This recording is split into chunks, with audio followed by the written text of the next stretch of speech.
This is the Jesusita Fire Information Meeting, and the purpose of this meeting is CAL FIRE, when they come in and work a fire of this magnitude, before they leave and the incident is all done, they like to gather people in the community to come together and answer questions about the fire.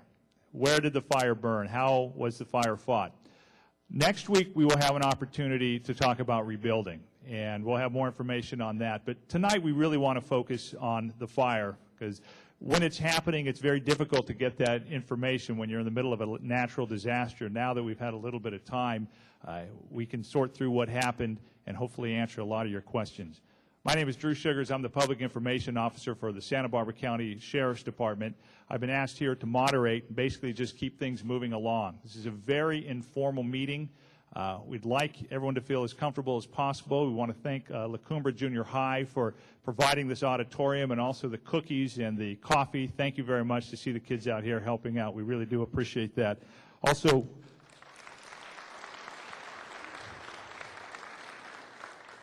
I'd like to also thank Principal Joanne Keynes for providing the facility, and again, thank you for giving us the time to answer a lot of questions for people. The way this is going to work is we're going to invite members of the Incident Command, all the representatives from the various agencies that came together to work on this fire. They're going to give a PowerPoint presentation, and each representative will come up and talk a little bit about the fire. We'll also have the sheriff come up afterwards and talk about the evacuation efforts, which was the largest evacuation in the history of Santa Barbara County. And with all the help of the community, it would not have gone off as well as it did. We want to thank everybody for coming together to making that go so incredibly well. And now with 3 fires in the last 10 months, it's amazing we have not had any loss of life. And it really says a lot about this community and our ability to come together and handle a crisis. So before we get started, I'd like to just take a moment to announce some of the dignitaries that we have in the audience. We appreciate their being here, becoming as informed as everybody else. First off, I'd like to welcome Mayor Marty Bloom and the members of the City of Santa Barbara Council, Ia Falcone, Dale Francisco, Roger Horton, Grant House, Helene Schneider, and Doss Williams. Thank you all for being here. Also, representatives from the Montecito Fire Protection District. We have board members Dana Newquist and John Venable. Thank you for being here as well. Also, representatives from the Santa Barbara County Board of Supervisors, 1st District Supervisor Salud Carbajal, also 2nd District Supervisor and Board Vice Chair Janet Wolf. Thank you for being here. And Deputy Director, Community Liaison Office for Governor Arnold Schwarzenegger. I have not seen her yet, but I'm told that Karen Kukarin will be here. There she is. Thank you for being here as well. We appreciate the representation. Before we get started with the presentation, what I'd like to do is introduce right now Mayor Marty Bloom, who's going to speak for just a moment, and also our 2 supervisors. Thank you. I know you want to hear from the firefighters, and I want to hear what they have to say too, but I just wanted to make sure that we thank you for coming tonight, and thank you all for going out of your way, because when you have a small city of 90,000 people and 30,000-ish living in the city who had to move with all their animals and to other parts of town, it is truly amazing what we did this last week. So I think you need to pat yourself on the back too, and all the city workers who were involved in this. So I think this is a real good example of urban, evacuation in a wildfire. I don't know if you can sell that and take it on the road, but we're not going to do that. What we're going to do is just be grateful that no one died, and grateful that we didn't have more loss of homes and all that sort of thing. And I'm very anxious to hear what the firefighters have to say. So thank you all for coming. And this is Janet Wolf. Thank you, Marty Bloom.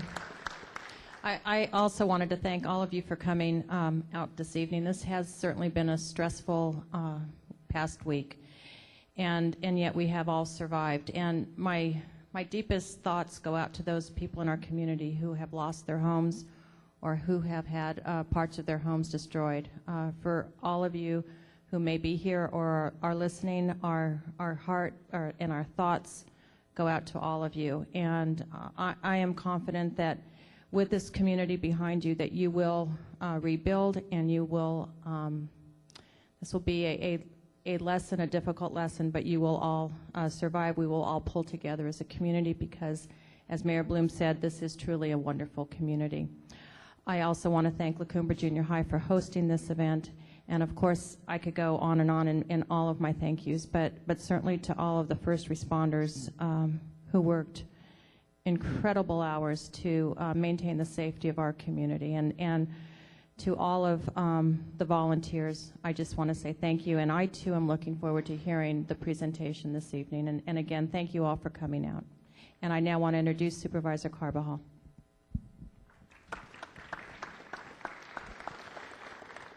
I think pretty much everything has been said in terms of how wonderful our public safety personnel and our community responded to this event. And I think we're all very grateful for the manner in which this fire was addressed. But I want to use my minute up here to focus on those that were impacted by the fire.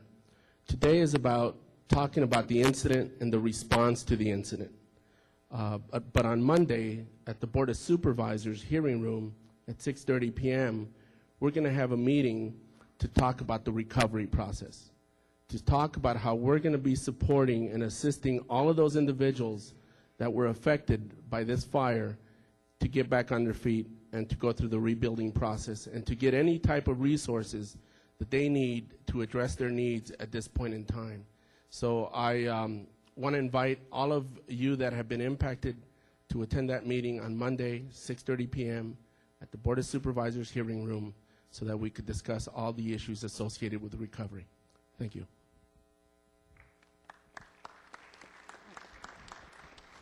And again, just to remind you, we will be having a PowerPoint presentation afterward. We have the cards that many of you have filled out. We will be answering your questions.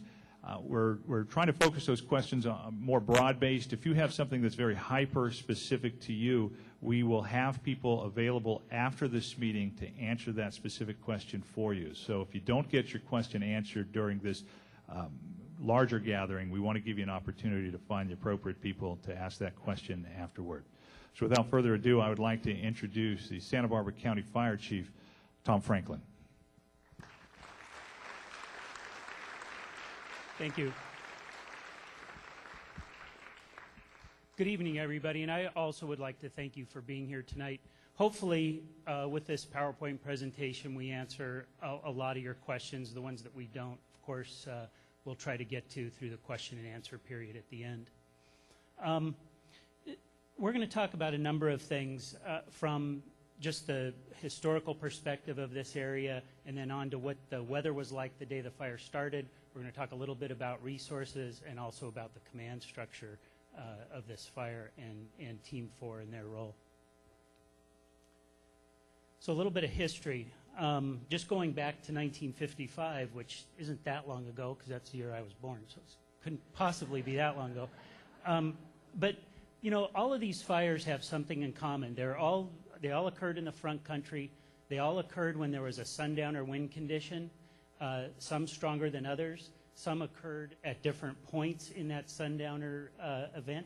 You know, usually lasts 3 or 4 days. Some occurred at the very end of that event. Some occurred at the beginning of that event. What's really unusual about this fire, the Jesusita fire, is the time of year.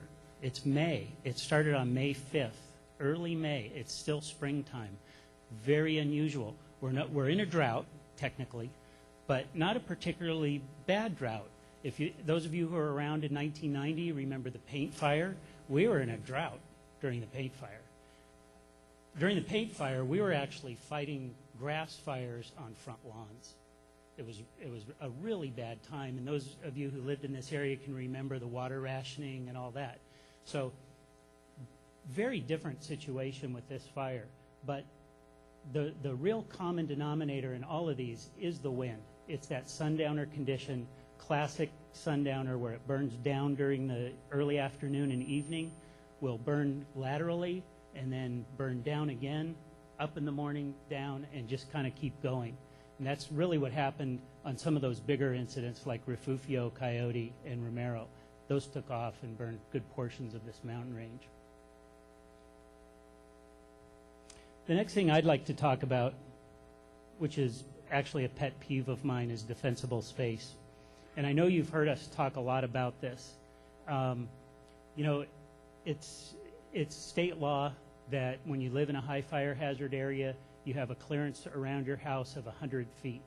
And that's a minimum. That's what the law says. We try to encourage people to not only clear that 100 feet, but clear additional area as it makes sense. So if you're on a steep slope, the law only allows us to require that 100 feet. But on a steep slope, you may need 200 feet or more, depending on the type of brush and the steepness of that slope. In this picture, I kind of wanted to point out a couple of things. If you look at, let me find the pointer here. You look at this structure here, and you can see that, you know, this person did the right thing with the plantings and kind of sparse. I can't really tell what that vegetation is, but obviously not very flammable. Same thing with these. They had clearances around their house. This doesn't look good, but I'll tell you, because of the time of year, the fuel moisture in those larger plants, you know, the trees, was enough to keep those from torching off in this particular instance.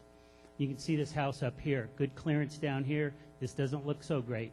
But what this does, what all of these did, was it allowed firefighters a place to go to protect your house. And that's what defensible space is. Defensible space means it gives the firefighters a platform to work from, a safe place for them to work from, so that if we have the resources in there, we can make a stand at protecting your home. The other factor with defensible space, and it's becoming more and more apparent, is construction. And there are new building codes that require different types of construction in high fire hazard areas. And you can see some of these houses. I'll point out on this one, but obviously the red tile roof, the non-combustible exterior. There are other new construction requirements, such as eave vents, blocking, solid blocking under the eaves, and decking and wood siding materials that you have to use. So those are come into play as we get into the rebuilding process. But a lot of people have kind of taken advantage of those laws before they hit the books and have built their homes to those requirements. So some of the survivors did the right thing with the construction too. These are some of the programs right now that the county, city, the forest, and Montecito Fire Protection District are actively involved in. In the county, we have a vegetation management program that involves our hand crew, and we go around and try to identify projects as money allows and reduce fuel, bring it to a manageable level. We have a wildland action plan that's actually required by the state that tells us where those areas are and kind of a plan for carrying out those projects. This last winter, if there was a winter, we had several town hall meetings. We had actually 6 town hall meetings across the county to discuss those new construction issues and defensible space. We have controlled burning programs, hazard reduction program. You know, our controlled burning program is a very difficult thing to pull off. There's a small window of time when we can actually do controlled burns, and it's dependent on the air quality at the time, as well as the conditions in the field and the weather. The city of Santa Barbara has vegetation road clearance program, defensible space chipping, vegetation management as well, wildland fire suppression benefit assessment district. The Los Padres has the Camino Cielo fuel break, which in the last few years has gotten a real workout. It was opened up really well during the Zaca fire, again during the Gap fire, portions of it during the T, and now again. So that fuel break is looking pretty good. The Windy Gap fuel break, which was opened up during the Gap fire, it was worked again on this one and actually served us pretty well on this fire. And there's the Painted Cave Defensible Space project up near the Painted Cave community. Montecito Fire Protection District also has community projects and hazard reduction programs that they're involved in. So what happened? Like I said before, this fire started on May 5th. that's prior to the start of our normal wildland season. And while this says wildland season here on this slide, I'd like to point out that we don't actually go in and out of fire season anymore. As you recall, there were a long period of time where the fire service would say, okay, it's fire season, and now we're out of fire season. After we got 2 inches of rain, we'd say, okay, we're out of fire season. We stopped doing that this year because we're always in fire season. And what we've been doing the last couple of years is calling it high, medium, and low fire season. We were in the middle, in the medium fire season before this fire started. And the reasons for that were the weather patterns that we had up to this point, the fuel moistures, which is the amount of moisture that fuel holds, and the amount of rain we had, which wasn't that bad. It wasn't normal, but we actually did have some rain. During this period of time is usually when the seasonal fire crews come back to work. So it's about this time that those crews are finishing up their annual training. And actually, our crew had just finished their training the day this fire started. The weather is typically in the 60s and 70s, and actually, I looked up on our NOAA website and found the average temperature for the first part of May is about 69 degrees, so pretty cool. Relative humidities are usually pretty high. The average was above 50%. Usually have light onshore winds, low clouds, and fog, the whole May gray thing, and then, of course, the June gloom. And again, fuel moisture levels are typically elevated. And actually, fuel moisture for this fire was at about 130, and it's really not critical till you hit 60. And so why did it burn so well? When you put 60, 70 mile an hour winds on any kind of fuel, it's going to take off. And this is what happened on May 5th. We had a high temperature of about 85 degrees. We had the strong offshore winds that came not necessarily on May 5th, but the following day. And those gusts, this says up to 38 miles an hour. We actually had gusts clocked well over 60. And we had low relative humidities. And the humidity, there's a range between the bottom of the mountain range and the top. And 34% was the high end. There were measurements up on top in the teens. So that's pretty low humidity. So that kind of sets the stage for what was happening on the day of that fire. And now I'm going to pass this off to Battalion Chief Pat McElroy.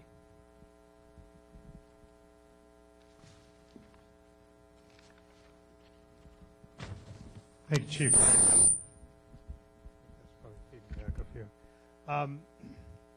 I just want to talk a little bit about how our initial response to this fire is initiated. We had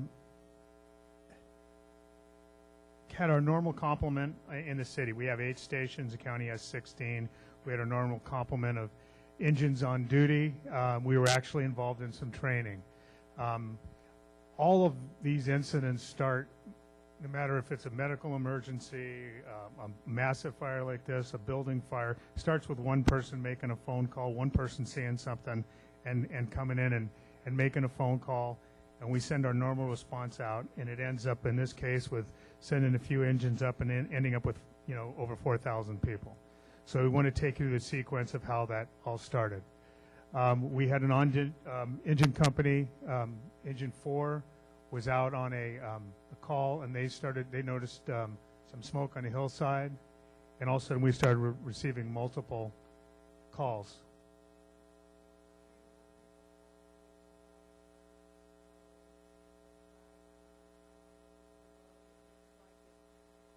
We have the audio for that.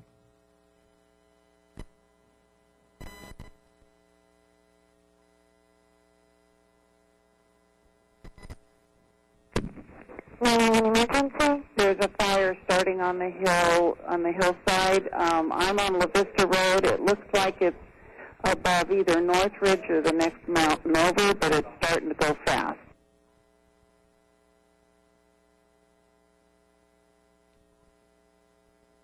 So that's what the first couple people saw. This is taken from the area of the Cater Filtration Plant on San Roque Road.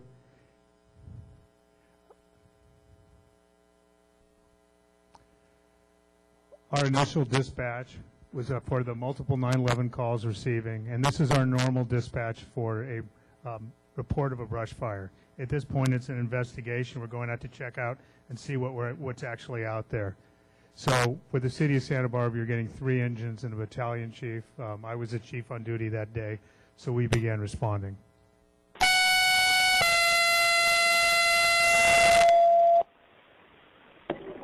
Engine 7 responds with Engine 4 and Engine 5 counties also responding to a brush fire. The area of Los Padres, possibly the area of Cater Filtration, 1150 San Joaquin Road. We also have reported it being above Rattlesnake Canyon. And that's very common. We'll get multiple locations because it's the vantage point from wherever somebody's calling from. If they're calling from over the west side here atop of the mesa, they have a different vantage point than somebody calling from Goleta. Somebody calling from Mission Canyon has a different vantage point. So one of the first things that the on-scene people need to do is establish exactly where the location is for the oncoming units.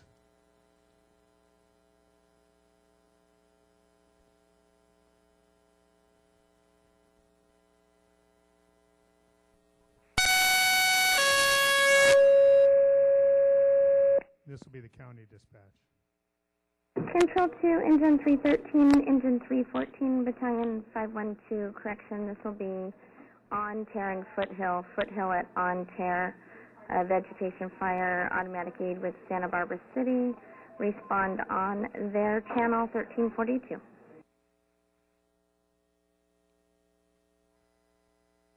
So with that, you're seeing you're getting 3 county engines and also a battalion chief. What's been really great over the years is that we've all worked together. We have relationships with each other. So I was able to contact Chief Stoll, who's the county battalion chief, immediately on the phone, and we started talking even before we arrived on scene about how we would deploy. When we did finally arrive on scene, actually Chief Schmidt from County Fire was there by Cater Filtration Plant. In addition, we had the dispatch from the Forest Service, and this is a typical dispatch that we would get for that area this time of year.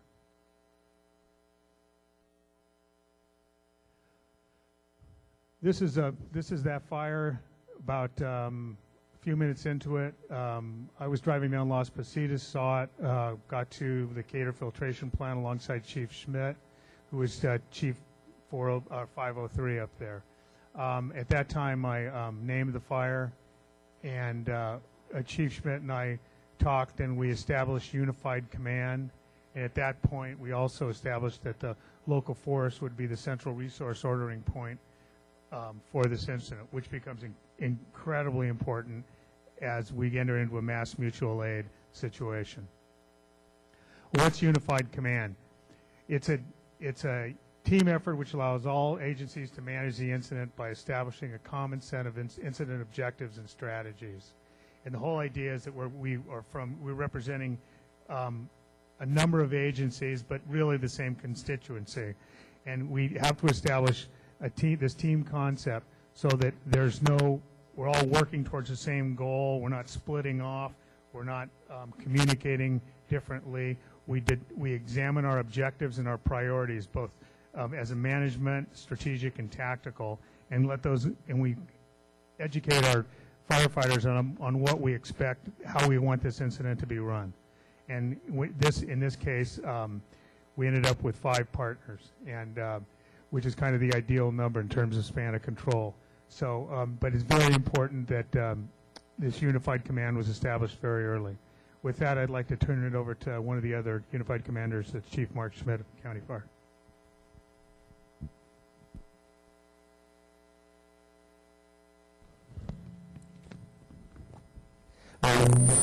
Thank you, Chief McElroy. As the Chief said, my name is Mark Schmidt. I'm one of the Unified Incident Commanders that was charged with managing the Jesusita fire. What I'm going to do is walk you through a series of slides here that will kind of describe the sequence of events as they occurred from our initial attack emergency response through Thursday morning when the CAL FIRE incident management team assumed command.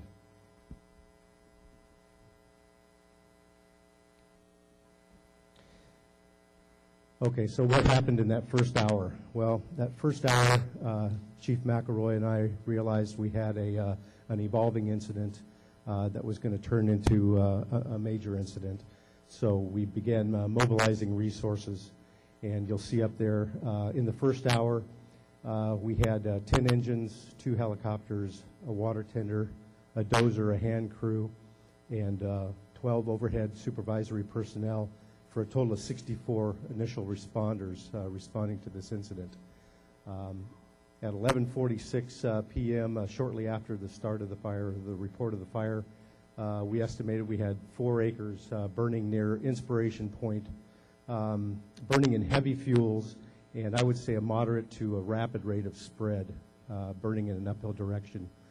At 11:48,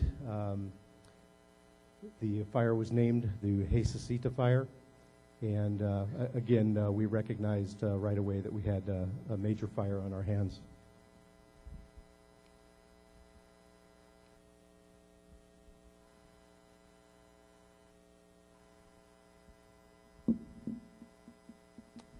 At 2:16 p.m., County Copter 309 arrives and begins dropping water. This is 10 minutes after being dispatched to the incident.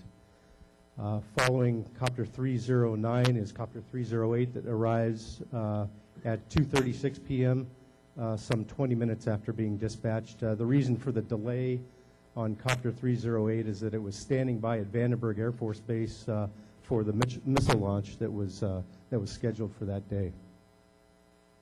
I have to say also that Copter 309 is a hoist-equipped helicopter, and it was briefly pulled from this fire to respond to a hiker that needed medevac back in off Santa Barbara Canyon, I think off the Judell Trail. So it finished that mission and then soon rejoined the aerial firefight.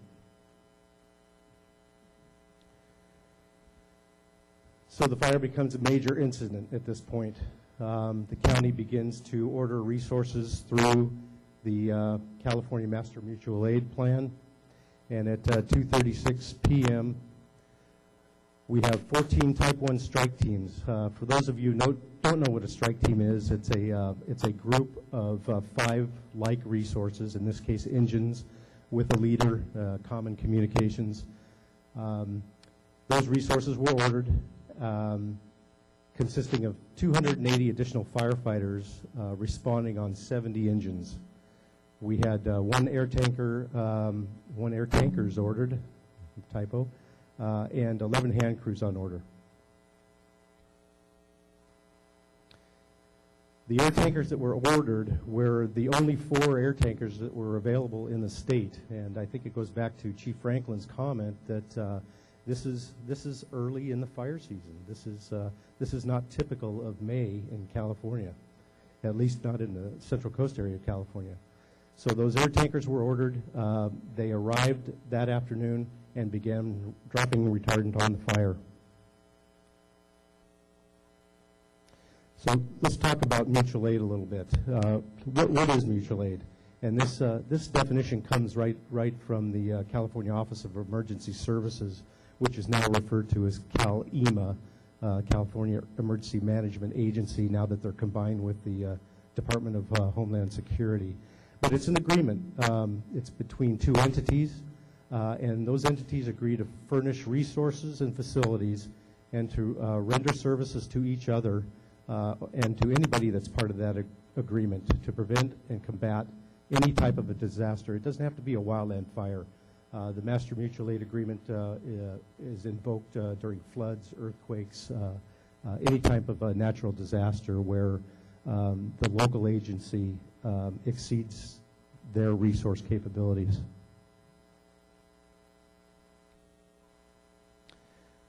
So how does this all happen? The Santa Barbara County Dispatch Center oversees the mutual aid ordering process for all of the fire entities in the county. The county fire captain, we refer to as the duty officer, resides in the dispatch center, and he utilizes what we call the ROS system, or the Resource Ordering and Statusing System. And what that is, it's a computerized, automated system that allows resources to be ordered, received, and also filled if another agency is requesting resources from us. It's computerized, as I say, it's automated. We used to do it on paper. We used to fill out resource order cards by hand and fax them to the agency that would fill the orders. And this makes it a much more timely and efficient system, and it really reduces a lot of the error that was involved with the old paper process. Okay, realizing that this fire is getting the upper hand on us, we have to start thinking about evacuations. And this is where our relationship with the law enforcement really comes into play. Sheriff Bill Brown is here, and he's going to have a short presentation on this. So I'll just mention this briefly. His presentation is going to focus specifically on the evacuation process. But law enforcement begins the evacuation on several streets.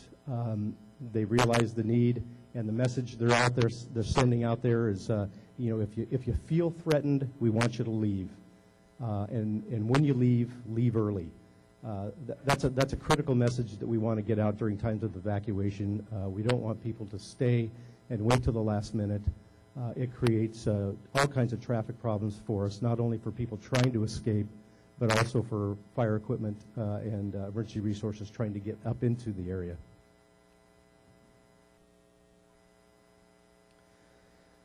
We had multiple media sources engaged at this point, from print to online to television to the internet. And the Sheriff's Department had become absolute pros and probably should be the model of the country in terms of the reverse 911 system. It works so well. Of course, we've had a lot of practice at it, but we're able to establish blocks of evacuation zones in a very timely manner. And the reverse 911 system goes out, identifies all the numbers in those zones, and we're able to make those notifications very quickly. And then you can see all those websites up there were broadcast to the public, and they were continually updated with evacuation information. CHP was also a big player in that evacuation process, controlling access roads and evacuation choke points.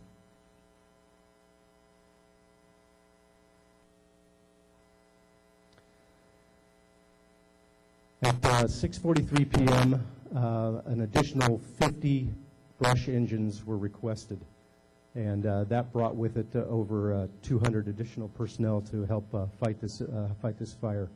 Those resources were engaged in aggressive structural triage. Triage is a methodology of evaluating structures as to their defendability. So we have to do that. Obviously, there's more homes out there than there are firefighting resources, and so we have to make a choice. We have to decide which ones we can defend and which ones we can't, and that's the business of structured triage that goes on in a fire like this. And once we do decide that are defendable, we go through and we start prepping them. We remove combustible material from around them to help them even survive better. Sometimes we can't stay there, so prepping the structure and moving on is about the only thing we can do.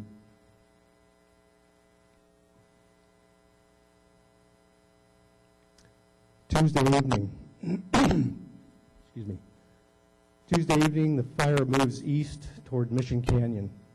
Local resources are on scene. Mutual aid engines are arriving and assisting with structure protection, and we're getting them moved into the area really well.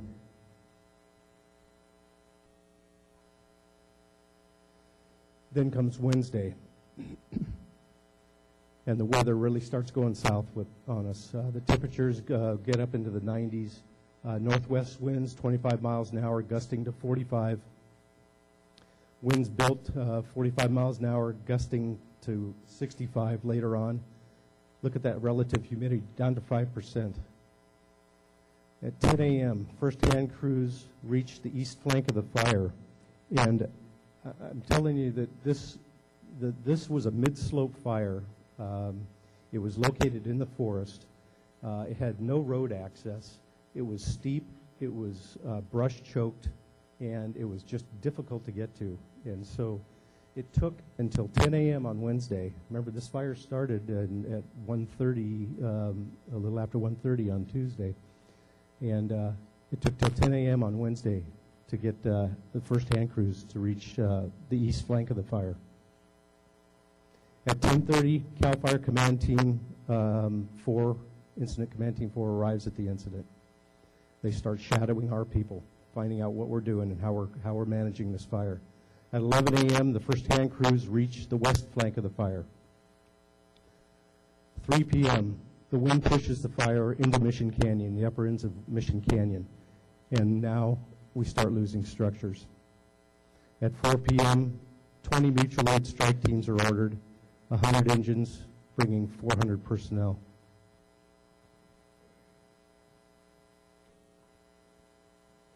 Not only did we have poor access, but we had extreme fire behavior. We're now in a sundowner condition that's so typical of the Santa Barbara front country. So the crews that were working their way into the fire line had to be cognizant of that extreme fire behavior and check it all the time to make sure that they were in a safe place while they tried to access the fire line. Wednesday's firestorm hit us.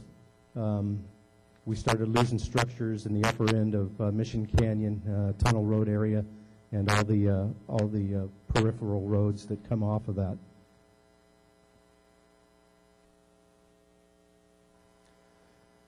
Thursday, our resources peaked. This is where we had the maximum amount of resources assigned to the fire, and you can see the numbers there: 509 engines, 109 hand crews, 35 bulldozers, 45 water tenders, 11 air tankers, and 16 helicopters for a total of 4,544 personnel. Crews as far away as Utah and New Mexico came to help us. This is the Master Mutual Aid Plan at work at its finest.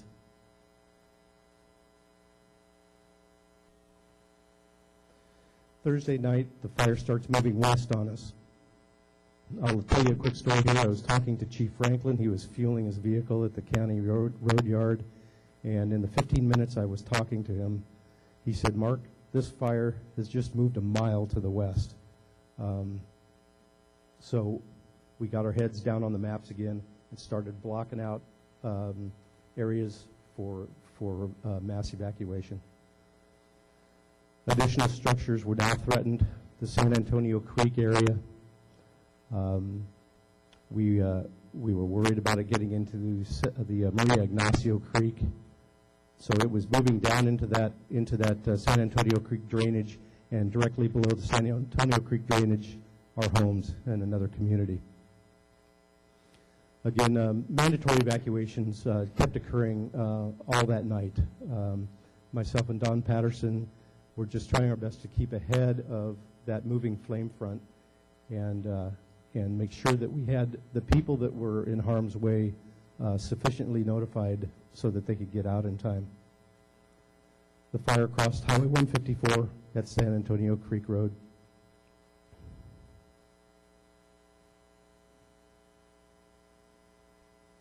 Thursday firefight again, continues to move west, just making dramatic runs. Unfortunately, I wasn't able to see it. I was busy doing the evacuation thing with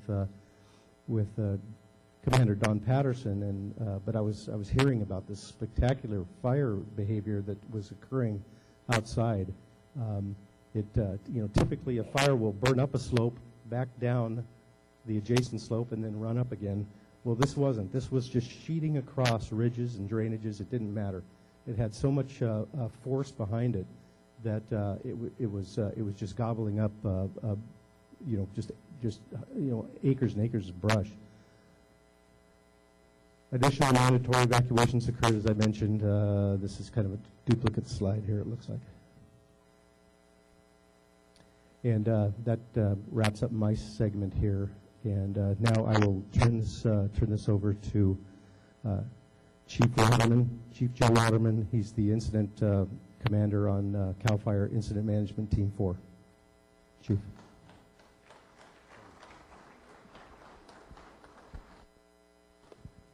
Well, good evening, everybody.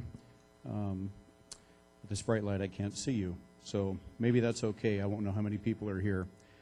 My name is Joe Waterman. I'm the incident commander for CAL FIRE Team 4. I just thought I'd give you a little background on how command teams work for CAL FIRE and what the purpose of us is. We have, within the state of California, CAL FIRE has 10 incident command teams, and an incident command team is a grouping of trained firefighters from various units across the state. For instance, my particular team, we have members from Lassen County, Modoc County, Humboldt County, Santa Clara County, so fairly widespread membership on our teams. I carry about 45 people. We receive specialized training and team interactions, and the advantage of a command team or any management team is that if you work together, you get to know the people, you know the capabilities, you know the training levels, the strengths, the weaknesses, and you cover one another. Makes for a very efficient operation. You don't have to go through all that stuff when an incident is burning along. So it really injects a layer of command and control that gets us rapidly up on the ground and moving to contain the incident. So as I said, we have 10 incident command teams in the state, 5 in the north and 5 in the south. Incidentally, our teams don't only do fires. We had 2 of our command teams, in part, were working with the swine flu, distribution of the Tamiflu, and those types of medicines in the North State. So that was one reason why my team was up for statewide call. And typically in the preseason, we don't staff out fully until we start getting into what we see the fire season approaching, or the different levels of fire season, as Chief described earlier. So with that, it took us a long time to get here. As you can imagine, from Humboldt County to here was my farthest traveler, and that was a 16-hour trip for not exactly fresh when we get here either. So we drove all night, we got here, and the purpose of the team is to lend a command and control organizational structure to help mitigate complex incidents. And I think you've heard this has escalated from an initial attack to what we call an extended attack, and then into a major fire situation. So we were brought in to help add that layer to help manage efficiently, and what we do is we provide operational command and control with strategy and tactics, the logistical support of all these 4,500 people that you saw we had on the incident earlier, also financial accountability and planning and prediction capabilities, all wrapped up into one team, and that's how we operate. So we transitioned with the current command structure, or the initial attack command structure, when we arrived on scene, and what ended up happening is, because of the length of the travel and the duration to get there, not all my team arrived at once. We received a briefing from the staff that was on the fire already so we could get up to speed. We started shadowing a little bit, and I put as many operational folks as I could into the system just about the time the fire really started making its first run into Mission Canyon. So we had a number of our operational staff embedded with them, as you were, and then while that fight was going on, the rest of my team was doing the planning process and getting the plan together, the orders in, all that kind of stuff behind the scenes, so when we assumed command of the fire the next morning, we had resources to put back out and planning the shifts, etc. So that's an example of how this worked. We're in unified command still with my unified command partners, and I must say I've developed a great friendship with these folks, and you have some good public servants here, in my estimation. I just go out and say that. So with that, I'd like to introduce Chief Wallace with Montecito Fire, and he's going to pick it up from here.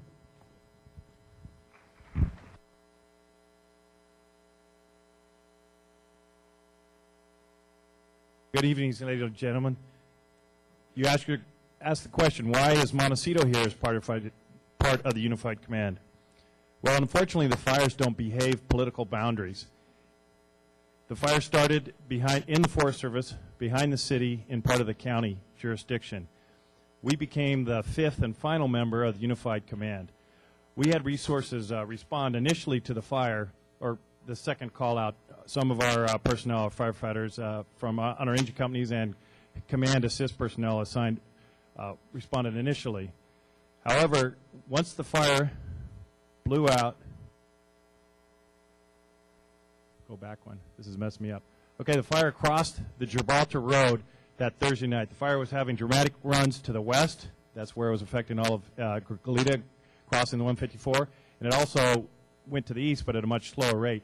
But it did cross Gibraltar Road, and then it became part of Montecito Fire Protection District. At that time, no homes were threatened, but it was in our jurisdictional boundary. We became part of the Unified Command. This is a little time to talk about command. There's the Master Mutual Aid, where we all come to another agency's aid, and that's critical in these times, these economic times, to support this Master Mutual Aid system. We have, I don't know if you've seen them around town, but we've had engines from Dunsmuir. That's the farthest north I've seen, an engine from Dunsmuir. Dunsmuir is Shasta County, North Shasta County. And then we have engines from San Diego. So the entire state is represented in engine companies and command personnel in our county alone. And that's the Master Mutual Aid system.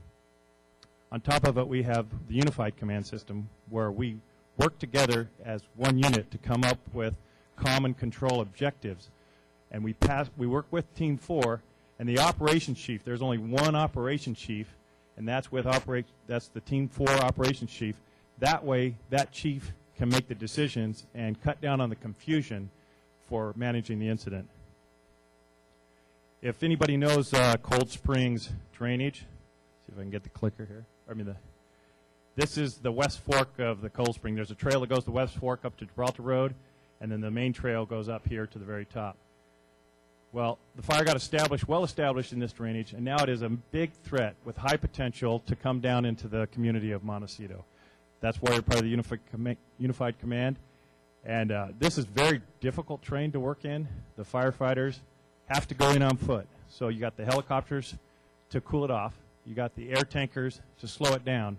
But it doesn't go out until you get the boots on the ground. The firefighters have to go up and down. And they don't get to go on the trails like when I go hiking on a weekend. They don't get to go on those trails.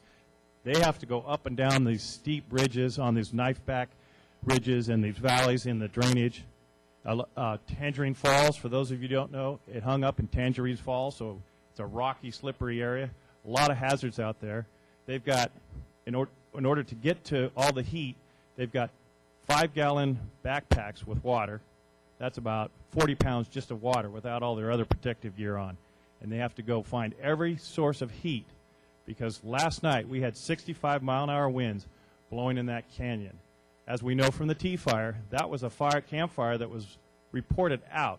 So any small ember at 65 miles an hour will just blow, get in the brush, and get on the run again. And that's what they had to do to get this fire out. And lastly, we still had to respond to all the other emergencies. We had all of our firefighters back, canceled vacations. This is our emergency order. Everybody was ordered back. One poor firefighter was scheduled to get married on Saturday. And luckily, I didn't see the fiancée, and I didn't have to look at her in the eye and say no wedding. Fortunately, that's when it started to slow down. The fog came in Friday night. He was able to get married. Some of the guests had to go to the wedding in their protective clothing, their uniforms, to go to the wedding. We also have a group called Mirage. That's the MERRG. Montecito. They're trained volunteers. They come in, they regularly train, they have communications, and they come in and assist us with the command and the control and the logistics and the information. This is actually at Cold Spring School. The Mirage volunteers, they're keeping track of the fire, and they're also informing the citizens. It's a very difficult job. We run the informational kiosks together with the volunteers to help inform the community. I now would like to turn the mic over to Chief Dana DeAndrea, Division Chief for the Los Padres National Forest.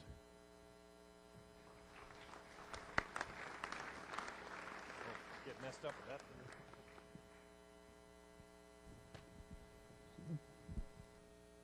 Okay, I want to take over with a little bit of talking about the air resources and a few other of the items. All the other chiefs gave a great explanation about how we got there, and so I won't repeat that. But the air resources that started showing up to the fire, and this is one of them, the P3 Orion. But the one thing is, as everybody said, and Chief Wallace said, that these things don't work well by themselves. They must have the boots on the ground. We can paint a fire, and we painted many fires. The day fire took 4 days of painting, and none of it held because you have to have somebody follow up behind that retardant drop or that water drop.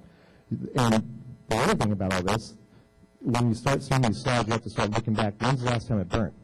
In 1964 during the Coyote Fire.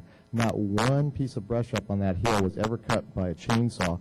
We did not mess with that fire. It ran until it got towards the Painted Cave. So this country is not the kindest for boots. But anyway, so the retardant gets put down there, and then they have to get to that site and start working on that area. And that retardant drop had another trouble trying to penetrate that tall brush. The brush, when it's that old, is at least 20 foot high. And again, those crews are cutting and stacking that stuff and trying to find holes to move that tall brush and try and throw it over the overhead or whatever they're trying to do to get rid of it. So that's the P3 Orion. And then the state's DC-10. These tools, and that's what we're going to talk about, they're each special in their own way, and they can only be used in their areas that they work best at. This is on the Camino CL fuel brake. Well, that's a nice fuel brake to run the DC-10. It did the DC-10 drops of 4 of them at that 4,800 gallons of and covered that many miles. We've used them on other fires just like that. You find a nice long ridge, it puts it. Because if I back up, it cannot go down that ridge. So it is a tool in the toolbox that we all know of, and we bring it or you ask for it when it's available. And the other thing you see in this picture is all those power lines are right there. And so you can only use the tools in the right spot, and if it's safe enough to be used. Now that P3 Orion is one of the best airplanes, and it made a nice exit out to the ocean. And then again, you can see in the horizon up there would be where the DC-10 would do a great job.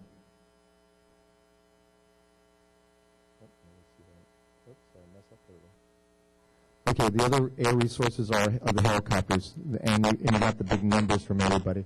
There's about 3 styles of helicopters. There's the heavy helicopters, and they type 1 helicopters. This one's a Type 2. It does 2 purposes. It carries the troops to the location, and it can drop water. The Type 1s are usually restricted to just dropping water. And this one is dropping water. There was a retardant base put at I always call it the bridge to nowhere, out to that field crossing the 154. That's a great help to move the retardant or the water to the source, and you have a quick turnaround time. When we were doing the Murray fire, we had the cranes pulling out of Zaka Lake, and I was watching 2 of them doing 1-minute turnaround times. One was leaving, one was dropping in and dropping in that area. When one drops that close, you're going to make some effectiveness on that fire. They could add foam to these things too. It depends on the style of aircraft, but this one is, like I said, one of the medium ships, and that one's actually in the county. That's 309. And then here's the boots. These crews, yeah, and under the troops.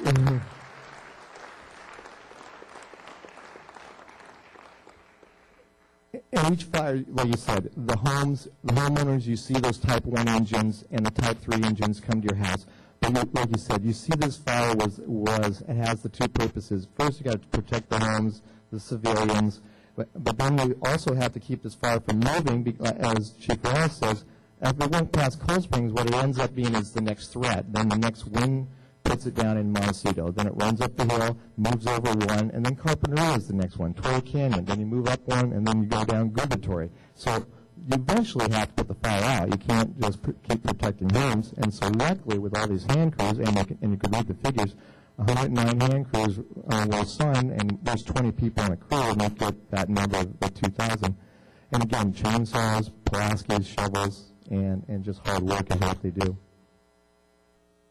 And that's the type of country they worked on. And so up in the front part of this, we talked about why were they there not until Wednesday at 11 o'clock, or 10 o'clock, then 11 o'clock. Well, they couldn't get to the fire because one is they were trying to cut through that brush to get to the fire's edge because it started out in a section of the country we couldn't get to. And no engines could get there. So, again, access, extreme conditions, and then, as everybody was saying, all that work out there. Oops. Having troubles moving. Oops. Okay, so I'm going to hand this over to Chief Andrew DeMuzio of Santa Barbara City.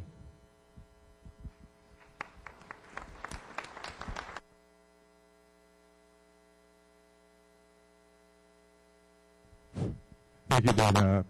I don't know about all you, but I've forgotten how hard these school seats are. So I'm going to try and keep my comments as brief as possible so we can get to your questions. Outreach, information. How do we get the story across to everybody? Going back to the days of Chumash, I could imagine that they would have looked at the smoke that came off this fire, and that would have told them all the information that they need. But nowadays, the need for information is at such a fast pace.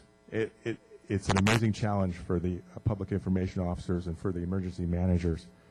They need to balance the need for speed with the need for accuracy at all times, and that is the particular challenge. These are some of the methods that they used during the Jesusita fire. We sent out public information officers all over into the city to educate and reach out to the public. Many of the fire agencies provided their own public information officers. These are people that are actual firefighters that had intimate knowledge of what was going on in the field.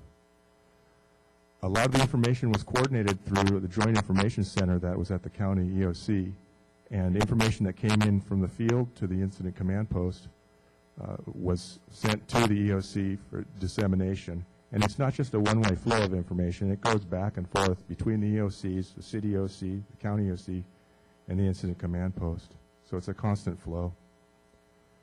We provide a general public information via TV scroll, a 24-hour public call center, information kiosks.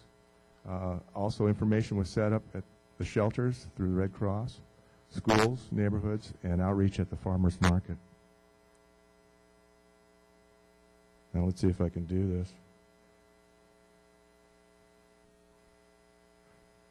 My favorite, national media briefings. We held twice daily briefings to keep the public updated on fire statistics and important information. And as we learn, every incident we learn more about information, and we really make a strong effort to improve our efforts to communicate with the public.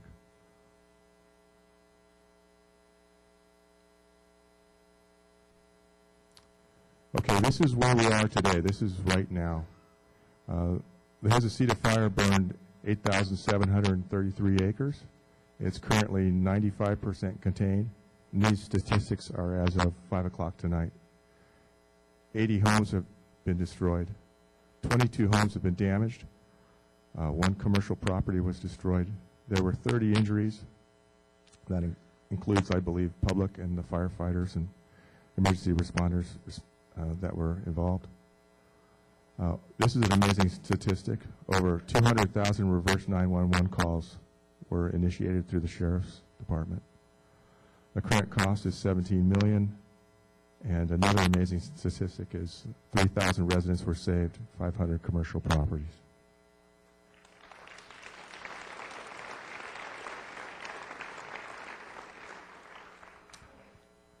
Okay, where do we go from here? Our immediate goal is for recovery. Our community needs to rebuild. We've been under somewhat of a fire siege. It's not just been the Jesusita fire, it's been the cumulative effects of the 4 fires beginning with the Zaka that our community's gone through. But for the immediate needs of the Jesusita, for those who have lost their homes and need to rebuild, there'll be a community meeting tomorrow, on Monday, May 18th, and it'll be held at the Santa Barbara County Board of Supervisors hearing room. That's at 105 East Anapamu Street on the 4th floor at 6:30. Also, I know that County Assistance Center will be open beginning Monday from 9 a.m. to 5 p.m., and that's also in the County Administration Building, 105 East Anapamu in the lobby area.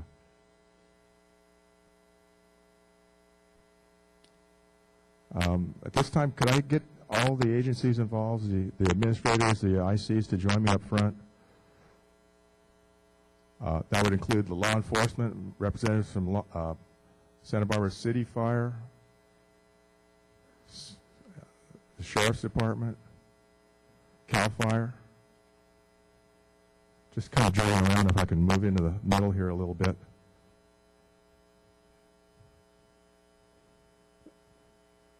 If you could raise the lights for us. This is our opportunity to say thank you to the community.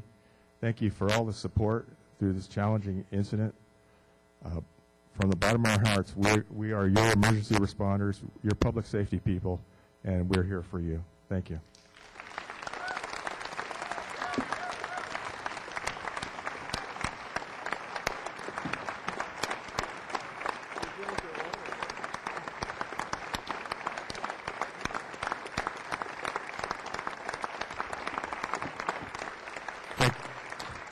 Thank you very much. Thank you.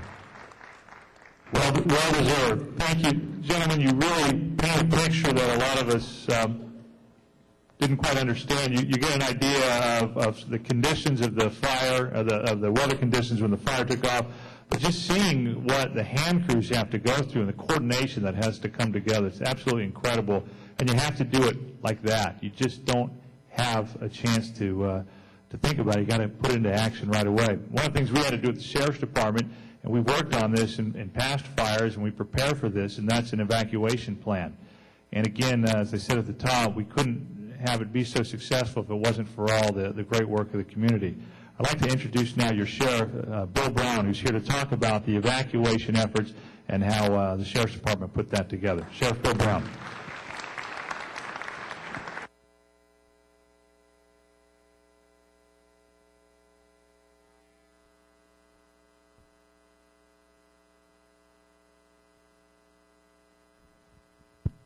There we go. Thank you, Drew, and thank all of you for being here tonight.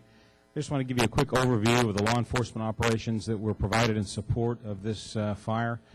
There were three of the major South County law enforcement agencies that were involved in a unified structure, the law enforcement branch, and I'll explain some of the detail of how we actually went about forming this partnership and how we interacted with the fire department.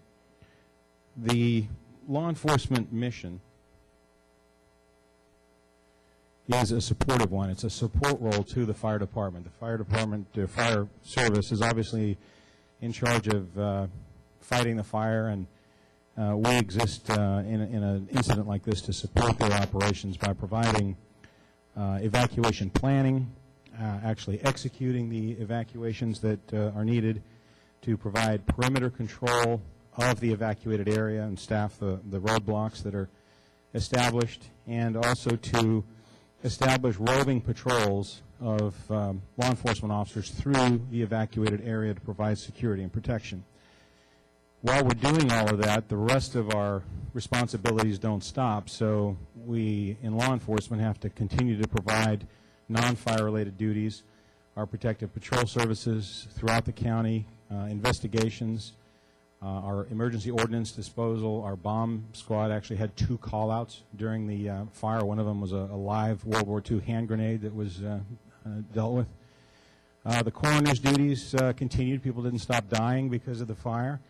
Court duties continued. We actually very seriously considered asking the courts to close down and to move and shift our court personnel to the fire, but we ultimately decided that we had to execute a mutual aid request that would bring in more people available and not disrupt the courts by having them closed down and causing a significant chain of events of delays and problems and so forth.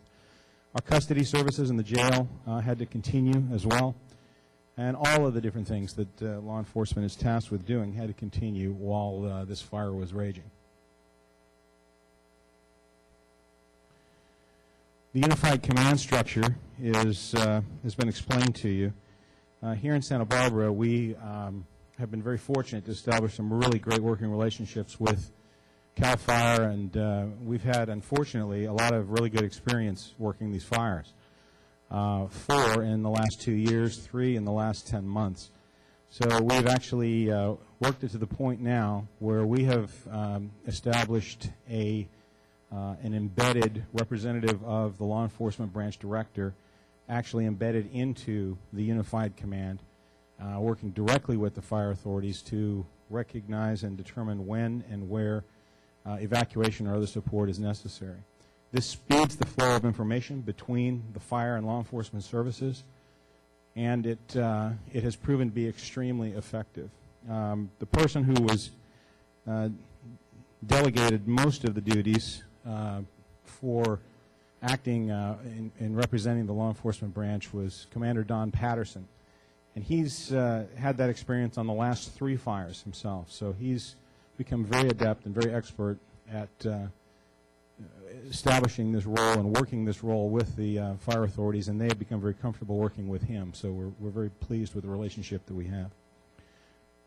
We also have a single incident commander for law enforcement. We run all of the strategy, all of the decision-making that's going to occur in terms of globally what we're going to do through the one single incident commander.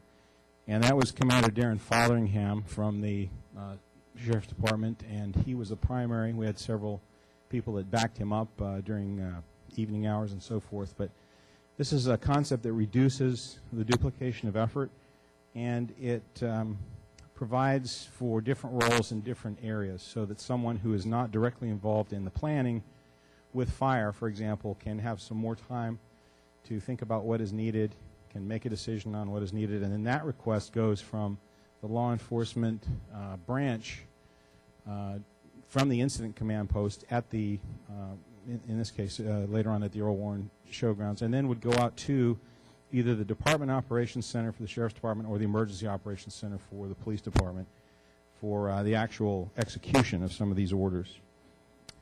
At the peak of this incident, we had approximately 250 law enforcement officers involved in it.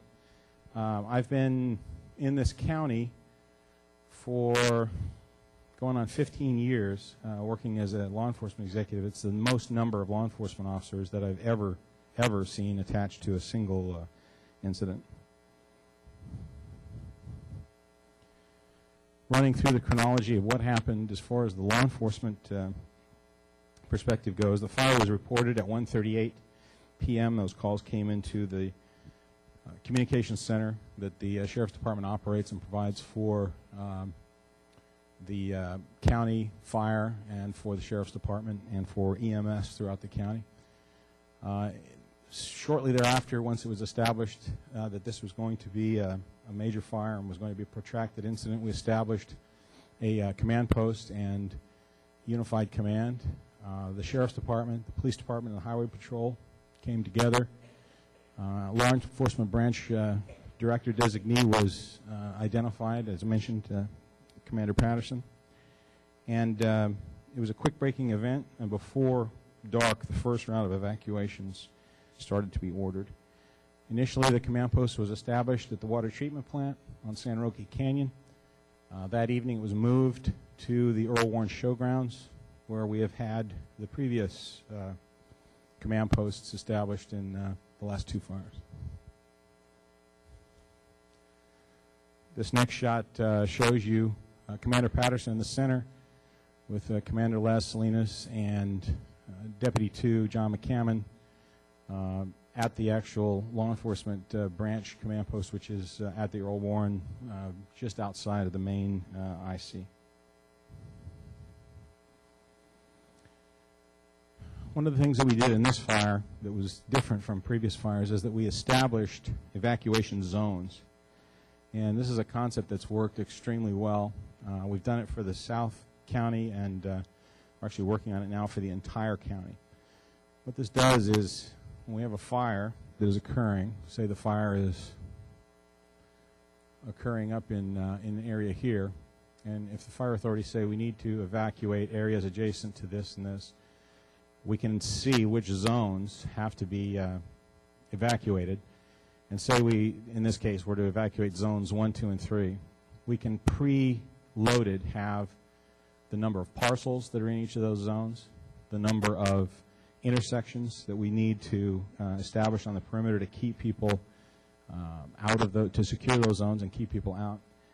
We also know the number of people that we're going to have on an around-the-clock basis to keep the perimeter established. So it gives us a opportunity to move quicker than we can if we're trying to determine each evacuation area by just going down the nearest street or what have you. And it's easier for us to roll back than it is to move forward. So it's easier to look at these pre-designated evacuation zones. And this one shows the South County. This particular one is the Montecito area to the right of the burn area. On Wednesday during the day, law enforcement provided traffic controls, established roadblocks, and started to do the security patrols, the roving patrols in the interior of the fire.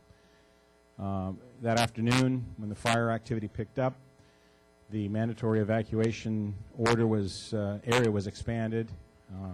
At 4 p.m., it started to impact areas south of Highway 192 or Foothill. That's where, previous to that, everything had been north of 192. 5 o'clock, we again expanded the area, which included a large part of Santa Barbara City, all the way down to State Street. And at 6:30, it was determined that we had essentially exhausted county resources, and it was time for us to activate our law enforcement mutual aid, which is very similar to the fire service mutual aid that's been explained. We have the state divided into regions. We are in Region 1A, so our first call was to our partner counties in Region 1A, San Luis Obispo to the north and Ventura counties to the south. And we requested mutual aid from them at late in the afternoon, early evening, and we had people arriving within an hour. Just an incredible quick response from our brother and sister law enforcement officers to the north and to the south. Working through the fire on Thursday, we had all these additional people. We were consolidating our operations, and we then saw some dramatic changes that occurred, as mentioned earlier in the fire. At 7 o'clock, the winds had picked up, and the fire was moving very rapidly. Decision was made to expand the evacuation areas within the city and to the west towards Goleta, because the fire was actually traveling rapidly to the west. At 10:45, we determined that we were going to need additional mutual aid on top of the Region 1A. So we went to the next region, which was Los Angeles. And it's a little different situation ordering up mutual aid from Region 1 because they're not contiguous to us. So it takes a while. They needed some advance notice. But we put the call out, and we asked for approximately 100 law enforcement officers, and that request was split between the LA County Sheriff's Department that sent a mobile field force of about 50 and the Los Angeles Police Department that did the same.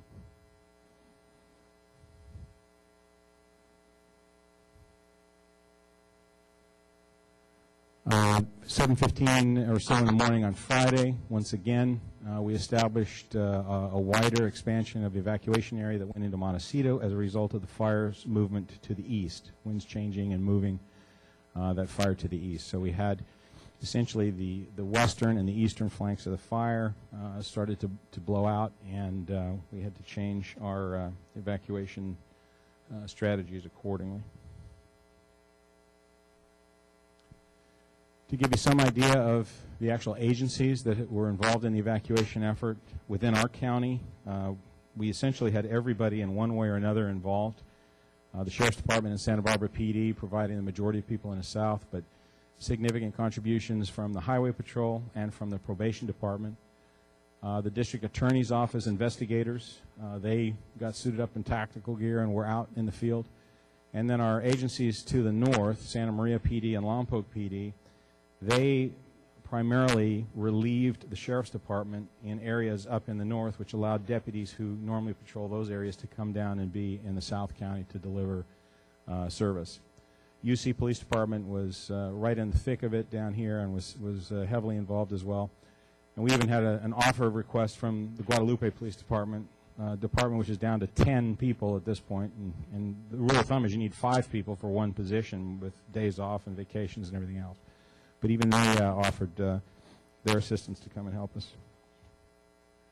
As far as the out-of-county mutual aid, I won't read all of these agencies, but As you can see, we had a significant number, 20 different agencies from 3 different counties that ultimately were involved in the operation, and even including the Department of Fish and Game. So I mean, it was just a tremendous outpouring of support that we received from law enforcement in the area. Our Emergency Communications Center was responsible for dispatching all county fire, dispatching the Sheriff's Department, and dispatching all of the mutual aid law enforcement that was brought in. It was also responsible for the reverse 911 system that you've heard about. This is a tremendous system. We actually operated 29 different sessions on the mutual aid, on the reverse 911 system. 209,000 phone numbers were actually reached as a result of the calls that were made, and well over 250,000 calls were placed, including second try calls that went out from the center. So just as a sidebar note, on Thursday evening, when it all broke loose, about 2 o'clock in the morning, I'd been working, and I decided I was going to try and get a couple hours of sleep.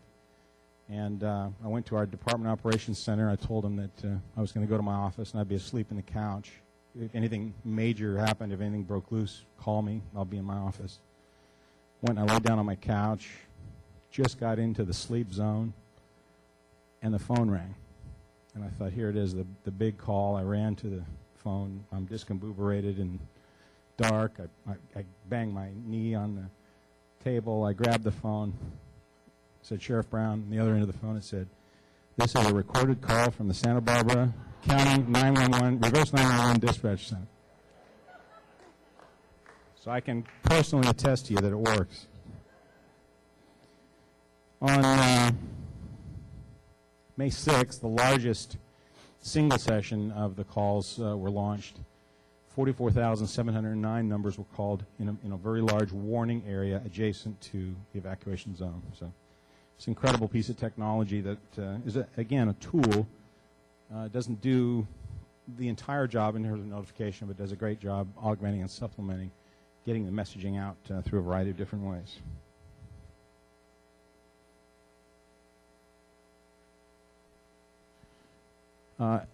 Other ways that we got the messaging out besides the reverse 911 system, some were as basic as by the use of sirens and PA systems by sheriff's cars and police cars in the areas. We used our Sheriff's Department helicopters to go into rural areas and use a PA system and siren where we couldn't get people in quickly on the ground. We conducted door-to-door notifications. They were either conducted by law enforcement, primarily the Sheriff's Department and the Santa Barbara Police Department, or by our just absolutely extraordinary and outstanding search and rescue team, who've had a tremendous amount of experience in doing this as well. We used the intranet and the internet both. The county's website had a lot of information for citizens and was updated continually with maps and with other information. I'd like to put a plug in and a thank you to the local media, which did an outstanding job getting the message out, sometimes in a very timely fashion.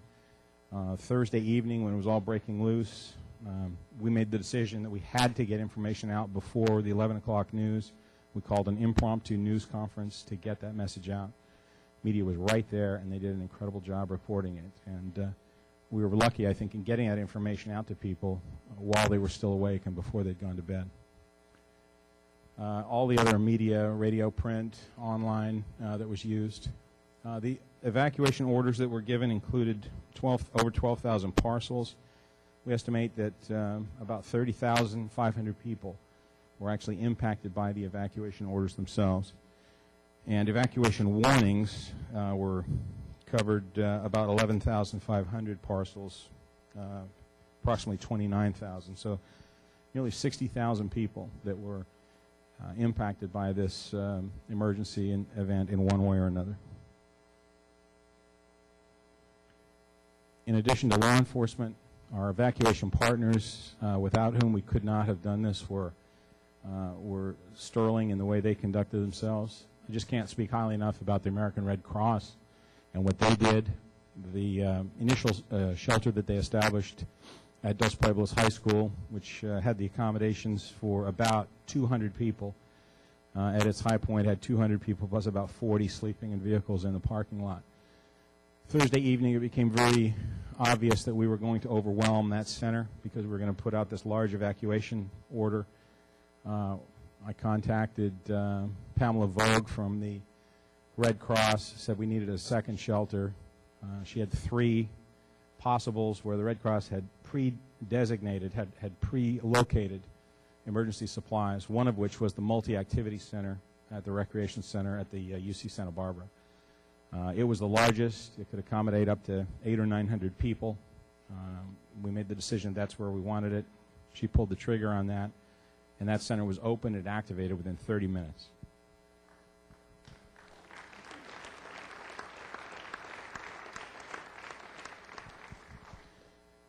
Animal rescue was a big part of this operation, as you can imagine. Everything from horses and livestock all the way down to small pets that had to be evacuated and cared for in one way or another. We're very appreciative of the tremendous job that equine rescue did with the large animals, the majority of which were kept at the fairgrounds there at the Earl Warren Showgrounds. The small animals were dealt with either by the Humane Society or the Animal Control Services for Santa Barbara County. At one point, Humane Society was completely full, just overwhelmed with the number of animals that were taken there. But they got together and figured out ways to get additional space and made it happen and said they were still accepting animals and took care of it. Some of the wild animals that were impacted were dealt with by the Animal Rescue Team organization out of Santa Ynez. We had a 4-day-old baby fawn. We had a bobcat kitten for a period of time, other animals that were impacted as a result of this fire.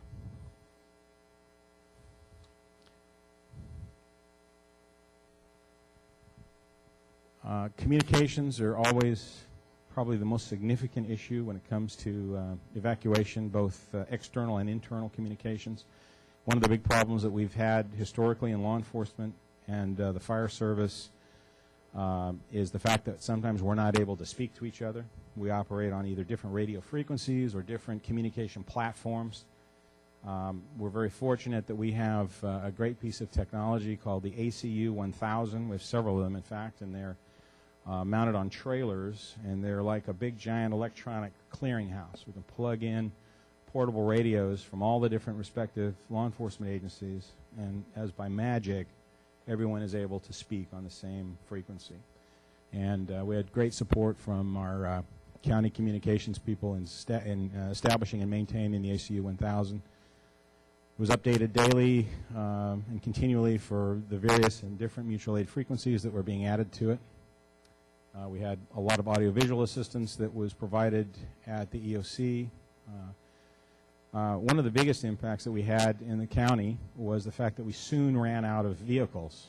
We had so many law enforcement officers come in, so many people come in on their days off, so many people that were put out there. We soon overwhelmed our fleet. So we put all non-emergency vehicles into service. We even put vehicles that had been surveyed and we were going to get rid of back into service, and we had brand new vehicles you may have seen riding around, black and whites with no insignia, no livery at all, on the no light bars, just black and white cars, basically. We put everything that we had on the street to make sure that it would work. This morning, I went up in a helicopter to survey the damage area, and there's a couple of things I'd like to show you. The perspective from the air is very, very different than the perspective from the ground or looking at a map. One of the things that I tried to do, and we tried to do throughout the event, was to really send home the message to the public that part of the key to surviving an emergency like this and to dealing with an emergency like this is having pre-plans on evacuation for yourself and your families. I don't think anything illustrates that any more vividly than this. This is Thursday evening when the fire blew west very rapidly. It jumped Highway 154, and this is 154 right here. This is the San Antonio Creek drainage, which comes down, and there are a large number of homes that are in neighborhoods up here This was the path of the Painted Cave fire. Basically, everything here got burned in Painted Cave. It was rebuilt. To just show you how close this fire came to the community. These are the houses right here, and this is the fire line. I mean, literally, the fire line is in the backyards or against the backyards of some of these homes. And very fortunately, the winds changed direction that evening and blew back to the east. But the fire came extremely close here. And sometimes you get people that say, well, you know, I don't want to evacuate, I don't want to leave because the fire doesn't look like it's that close to the house. And we were watching the fire as it was moving on this evening at this location. And I can't tell you how incredible it was to watch 4 or 5 spot fires meld together and whipped up by winds blow so that flames were 50 to 100 feet high. And at one point we saw this fire just basically traverse about 500 feet in about 10 seconds. And there's just absolutely no way that if you're at your house with a garden hose trying to defend your home that you're going to be able to do anything under those conditions. And it's very possible that you could be overwhelmed by the heat, the smoke, and the flames that are moving that rapidly. So it's really, really important when the evacuation order is given that the public comply with it. These orders are not given lightly. They are they're given with public safety in mind. And I have to say that for the most part, everyone was extremely cooperative and extremely compliant with those orders. But this was the western side of the fire where there's some real concerns about the proximity to populated areas and evacuation. This is the north part of the central fire area. As you can see, it looks like a combat zone. There are homes up there totally destroyed. It's just a tremendous scene of devastation in the north central area near the origin of the fire. A picture that was taken to just show an actual home burning. There were some much more vivid pictures than this of the fire just raging across hillsides and so forth. And then looking on the eastern side as well, Chief Wallace mentioned the Cold Springs drainage that goes down into the Montecito area, which was a major concern to us. It's full of vegetation and goes straight down into the populated area. So again, I can't underscore enough the need for immediate evacuation and pre-planning, particularly for people that live in these particular areas. And really, as bad as this fire was, and it was very bad, it could have been much worse. We dodged a huge bullet with this fire.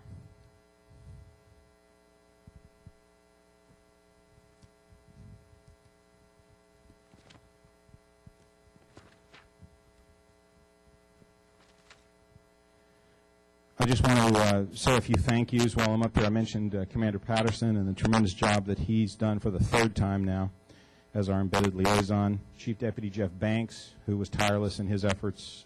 Commander Les Salinas, who was the backup IC to Commander Darren Fotheringham, who I mentioned earlier, the primary IC. As Commander Salinas was also our lead on evacuations. Also embedded in the law enforcement branch were Lieutenants Doug Kresge and Lieutenant Brett Mandrell from the Santa Barbara Police Department, both of whom did an absolutely outstanding job. And I want to also thank Sergeant Lorenzo Duarte, who did a tremendous job helping out with notifications in the media, particularly with bilingual services that he provided. Captain Jeff Scoba from the California Highway Patrol and Lieutenant Gary Greenfield, who is here tonight. Captain Mike Foster from UCPD, who coordinated a tremendous number of resources from that agency.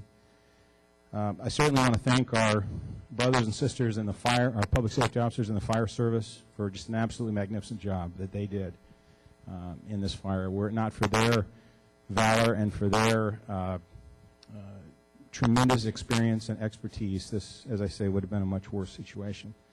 I want to thank the media again for getting the message out in a very timely fashion to our citizens. And I certainly want to thank our citizens. The citizens of this county did a tremendous job. They unfortunately have a lot of experience like we do, but it really showed. The evacuations were orderly. They were almost always compliant. People were extraordinarily friendly and supportive of the public safety officers that were out in the field. I received numerous comments from the mutual aid officers that we brought in, how friendly people were in Santa Barbara. They weren't used to that in a lot of the areas that they worked. So that was a credit and a testament to us. And lastly, I want to thank Chief Cam Sanchez for the tremendous cooperation that we received with his department in working hand in hand to establish this event. And I'd like to ask him to come up and to please provide some of his perspective on the city operations.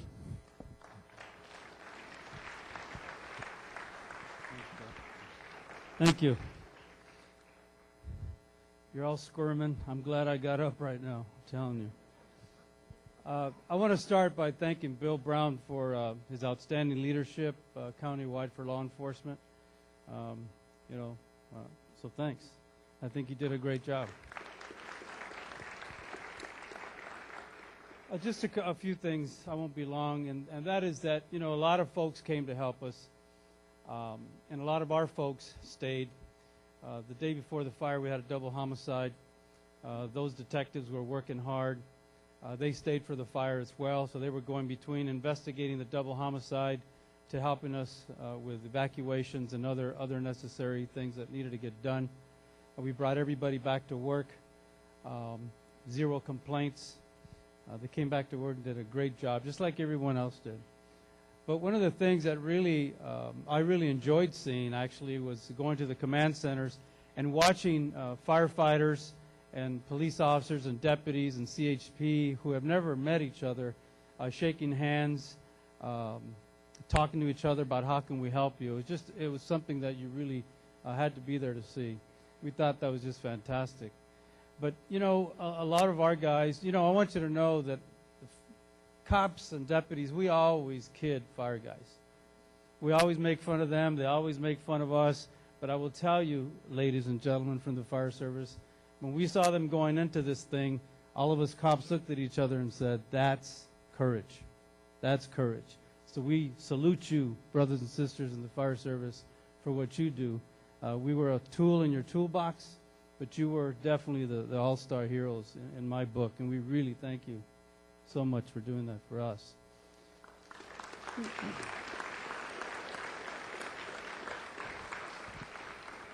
Again, we were 12 hours on, 12 hours off, a lot of people at work, but a lot of the unsung heroes, some who are not here, a lot of them who are not here are the people that man the emergency operations centers in both locations, folks that are not firefighters or police officers that gave just as many hours and sacrificed just as much as a sworn personnel on both sides of the fence, law enforcement and fire.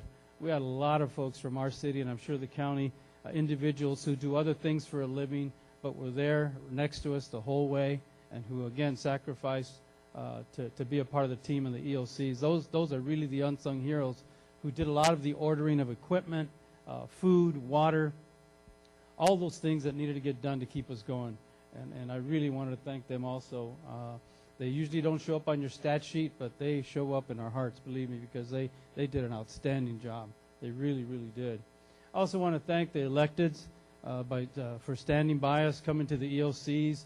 I saw many of you when the governor showed up over at UCSB talking to different people. I really want to thank you for doing that, standing next to us at the press conferences and letting the people know that you care, that there was a face to the people that we work for. So I want to thank you for doing that. That was very special to us, and we appreciated you being there. We really did. And you stood back and let us do our jobs, and we kept you informed to the best of our ability, and we appreciate your trust in us, but we also like seeing you. So keep coming. Keep coming. And I'll just close with something that I really, my nephew is an LA City firefighter, and I haven't seen him in a year, and I saw him those 3 days, so, that was good for me.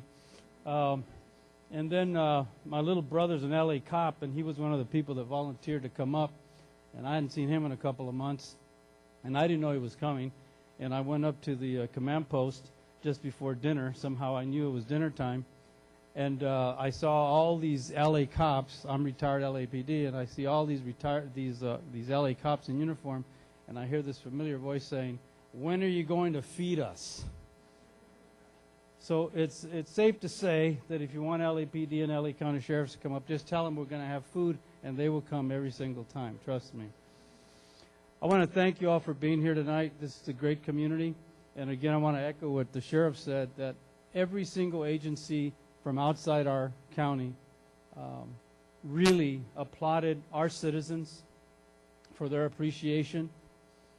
They didn't go, they said 30 minutes without having somebody from our community who lived in the area, and even those that didn't, to thank them for being here. And that was huge. They hadn't seen that, maybe never. They hadn't seen it. And that was really great to see. So thank you for being here tonight, and we appreciate you very, very much. Lastly, on the firefighters, when we were out driving around with the fire and we were thanking them, the only thing we heard back was, thank you for asking me to be here. So I'll turn it back over to Drew, and I guess there's going to be a Q&A now. Thank you, Chief. Thank you very much. Hard to believe that there may be still some questions left. For those who filled out the cards, we have handed them out to the appropriate agency to answer your question. So I'm just going to kind of sit back and let this happen. I'm just going to look around, and I think the microphones are where they need to be. Can we start off with the first question and the answer, please?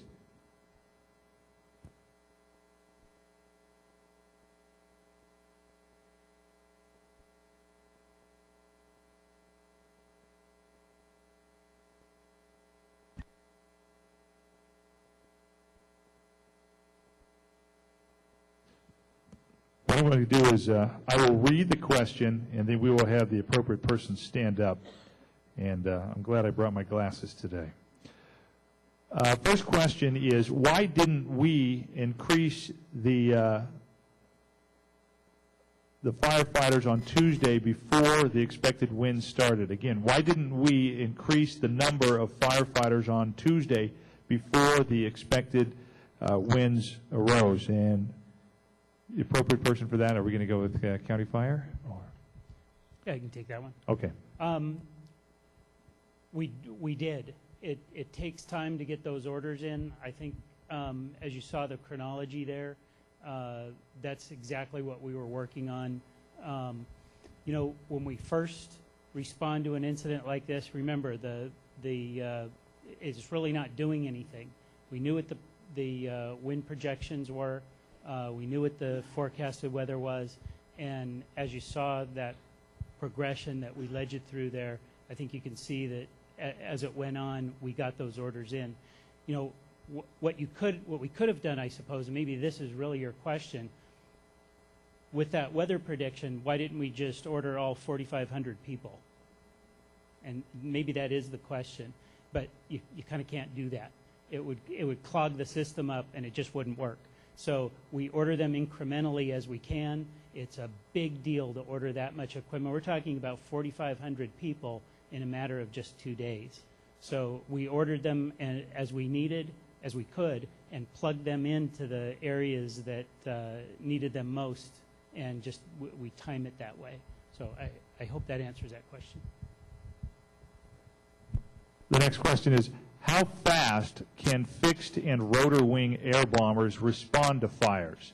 The CAL FIRE website states that air bombers can respond in 20 minutes.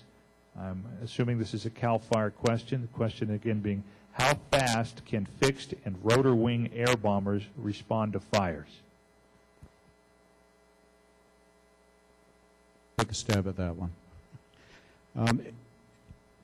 Just as we do with our fire stations, we set up fire stations. This is from the CAL FIRE's perspective now, so if Forest Agency wants to jump in, please do. You set up a fire station with a basic response area, and we set up those response areas to cover the whole state. So we have air tanker bases through the state to where we can get reasonably to an incident within roughly an hour's time is what we use. So we take a base, draw an hour's travel time around it, and then we start overlapping base locations on that. So that's the fixed wing tankers. So this particular incident, we're looking at basic travel times. Now, Santa Maria is not a tanker base. It's a reload base, a place where those air tankers can come land, refill with the retardant, and then go back to the fire. There's not an air tanker station there. But from the incident, that's roughly a 10-minute turn time. We call it, or flight time, 10 minutes. Porterville is 20 minutes flight time. And Porterville, I believe, is where some of the air tankers originally dispatched to this were. There were only 4 CAL FIRE tankers available for various reasons for that. In the state, all 4 of those were in the south part of the state. We did have some on base in the northern part of the state, little cooler conditions, not quite the big fire season going on there, and the pilots were off shift, so we're not fully staffed up in preparedness.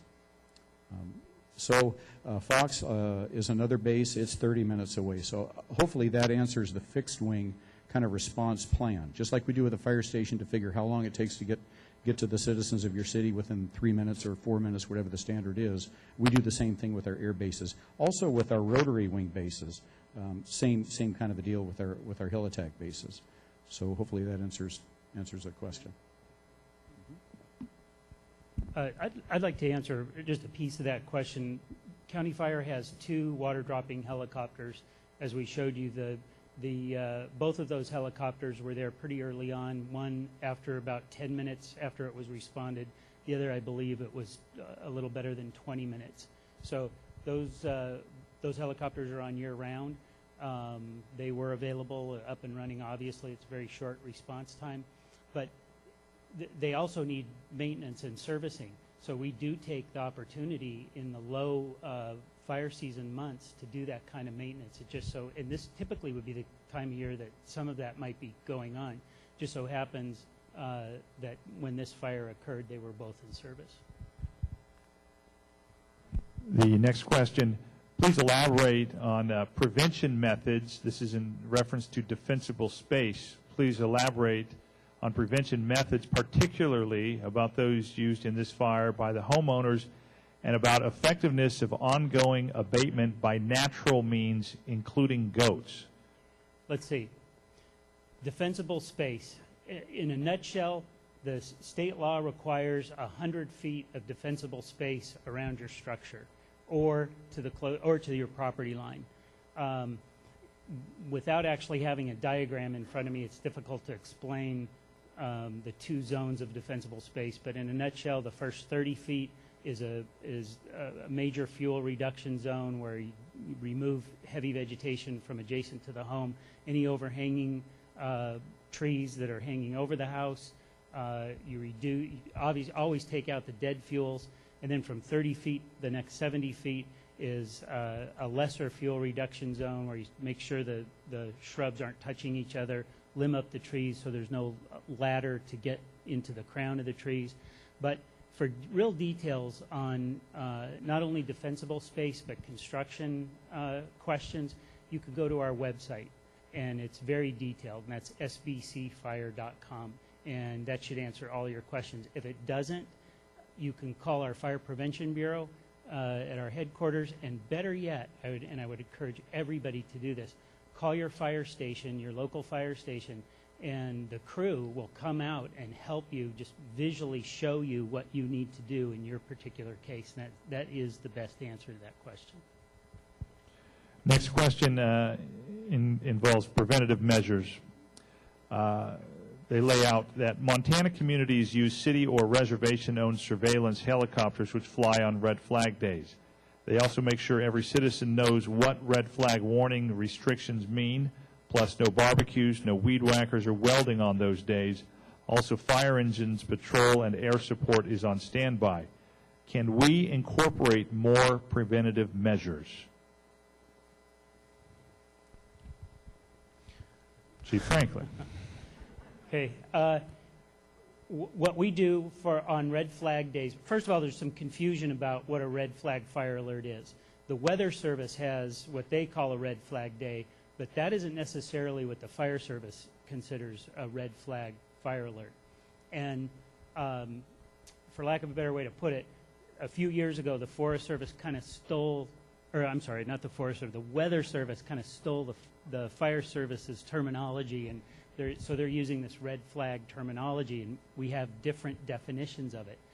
But nevertheless, what you can do is go to our website, again, sbcfire.com, and there's a link there where you can get that information emailed to you as it happens. So go to our website, find that link, and when we go into a red flag situation, you'll get that information on your computer or your BlackBerry, however you want to get it.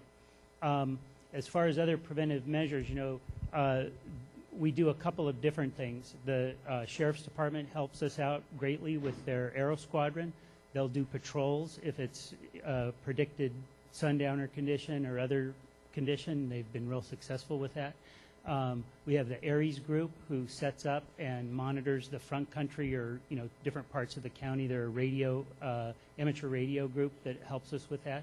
So there's a lot of communication, a lot of eyes out there watching during a red flag situation. So I would say if you really want that information in a timely manner, our link on our website is a great way to get it. Again, I'd like to point out, most of these questions we're trying to answer are broad-based so that they answer questions for a lot of people. Some of these are fairly specific, and if we don't have the answer, we will have people available afterwards for you to ask directly. So if we don't have the answer, we're going to try to find the appropriate people to help you. This question actually directed toward the mayor. I don't know if you'll have this answer. This is somewhat specific. I have an RV, and my land is not yet cleared. Their house had burned down. They're living in an RV. They say all the RV parks are full. Does anyone, and they're asking you, Mayor, and I don't know if you have this answer, if there's a place where they can park an RV. If someone has that answer, that would be greatly appreciated. Hello there. We allowed RVs on people's property after the T fire. And so we have that all set up, but the problem is this fire is not put out yet. So it's very hard. We cannot really allow you to go up there to even get a demolition permit or anything like that until the fire is completely out, we think. So, I think that's kind of a specific question. So if they want to come afterwards and talk to us about exactly where and so on, we can talk to them about it. Okay. But in general, I'm 99% sure I need 3 more votes on the council, but we will allow RVs while you're building your new home. So that works, rebuilding. Okay, and again, if you have a specific question, we'll try to find the appropriate people to answer your question.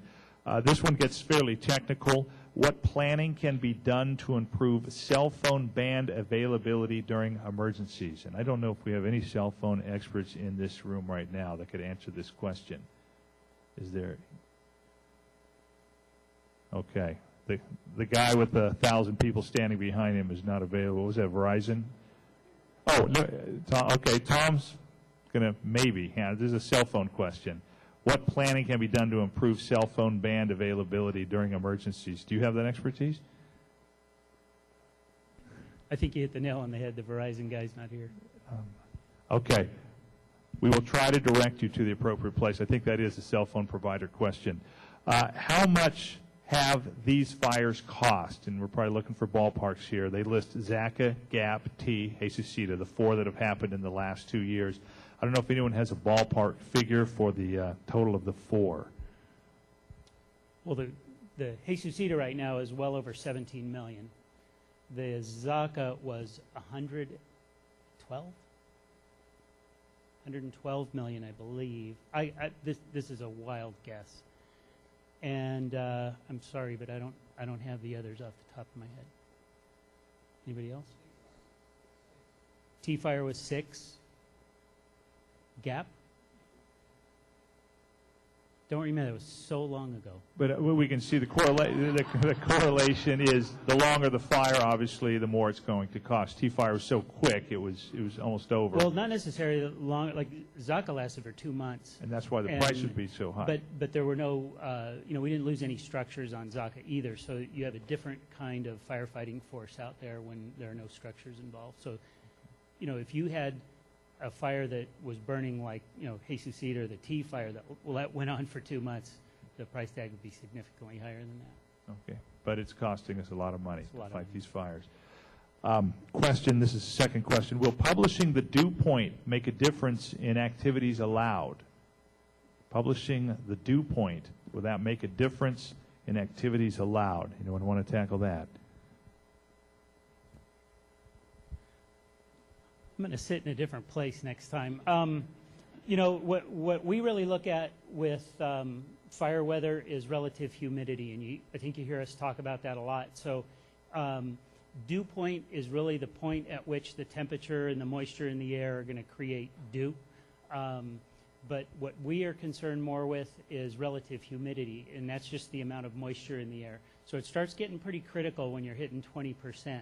And I think we showed you on one of the days, might have been Thursday, although a number of the days throughout this fire where the RH was not only single digit, but 5 on one of those days. So that information is actually part of what gives us the information to declare a red flag alert. And we look at relative humidity, we look at wind, and we look at temperature. And when those 3 things kind of come together, that's when we declare a red flag. But we actually don't consider dew point. We look at RH. This question is for the sheriff. It says, this person says that law enforcement at road closures as well as local TV all had different information regarding evacuation boundaries. I think they're talking about some of the discrepancies as it was happening so quickly. There were constantly changing boundaries. I think that the actual perimeter of the evacuation area changed 5 or 6 times. It changed 3 times, I think, in one 24-hour period. And in one case, on the Thursday evening, we actually made the decision to have the press conference and get the information out to the public at about the same time that it was actually going out to the police units. They didn't have it ahead of time. In other words, it was we felt the need was so important to get it out that rapidly that we just gave it out at the same time. So sometimes there's a natural occurrence. It takes some time to catch up. And remember, at the zenith of this, we had over 250 law enforcement officers at, I think it was 78 different roadblocks or checkpoints that were established. So it was kind of a constantly changing perimeter throughout the event. This is a question, they're referring to a car wash fundraiser that's going to be happening next weekend. They're not specific, but the question related to that is by having that, is the water usage a bad idea right now? They're worried about the issue of ashes washing off all the cars. So I think we can make this a broader question. With all the ash that's in the area, are we worried about the water going down drains? I don't know if this is necessarily a public safety question. Is there any representative with Public Works that might be able to answer this question? Yeah, I would direct you to either the city or the county for that question. I'm sorry we don't have somebody available to answer that. Next question, why no Santa Barbara Airport-based aircraft? Neighbors have a neighbor who is a retired Forest Service pilot said is saying that the city is charging too much money and EIR reports, so they went to Santa Maria. Is this a problem? Is that true? Do we believe that that's the issue? Is there anyone who can speak for the contract with Santa Barbara? The Forest Service have a little insight on the contracts? Yes. Good evening. My name is Peggy Hernandez, and I'm the Forest Supervisor of the Los Padres National Forest. And I understand there are going to be a few questions related to this topic, and I won't be answering all the aircraft questions. I'll send those off to somebody who has more experience. The issue of no air tanker at Santa Maria was one that was, or the decision was made before I actually arrived on the forest. But it's my understanding that a few years ago an analysis was completed that determined, the air tanker that was at Santa Barbara was as I understand, a Forest Service air tanker, and it's a national resource. There was an analysis that was completed that determined that in the state we had more suitable locations to place the aircraft. In addition to that particular analysis, there was the air tanker base that was at Santa Barbara was in a state of disrepair, and there were some serious hazmat issues that needed to be addressed, and because of the analysis that had been completed, it was determined that it wasn't reasonable or feasible to invest the amount of money that was going to be necessary to clean that site. And so, the analysis had determined that the air tanker really shouldn't be there, that the forest, the Los Padres forest, could be better served by air tankers positioned in different locations. Now, the issue of the second part of that question again was?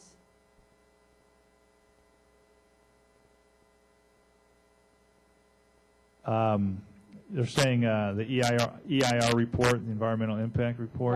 Right, the hazmat issues there were very significant. Yeah, and then they said why they went to Santa Maria. Can you talk about the contract problems? Okay. What we established at Santa Maria was a reload operation, a retardant reload operation. There is no aircraft that's based or stationed in Santa Maria. The contract, there is currently the reload operation is operated under what we call an emergency rental agreement. That agreement has been in place since April, I want to say April 17th of this year. It's a year-long agreement, so that allowed us to operate during this fire. Prior to the April 17th date, we had another contract, emergency contract, that was actually in effect for the previous year. So since the reload operation has been located in Santa Maria, it has actually been under, if not an emergency agreement, then it's been under just a regular contract. So there really has been no lapse in the ability to operate the reload operation out of Santa Maria. Next question. There were several firefighters that were burned defending Spyglass Road and Tunnel Road. How did they get injured? How are they doing, especially the one who was burned the worst?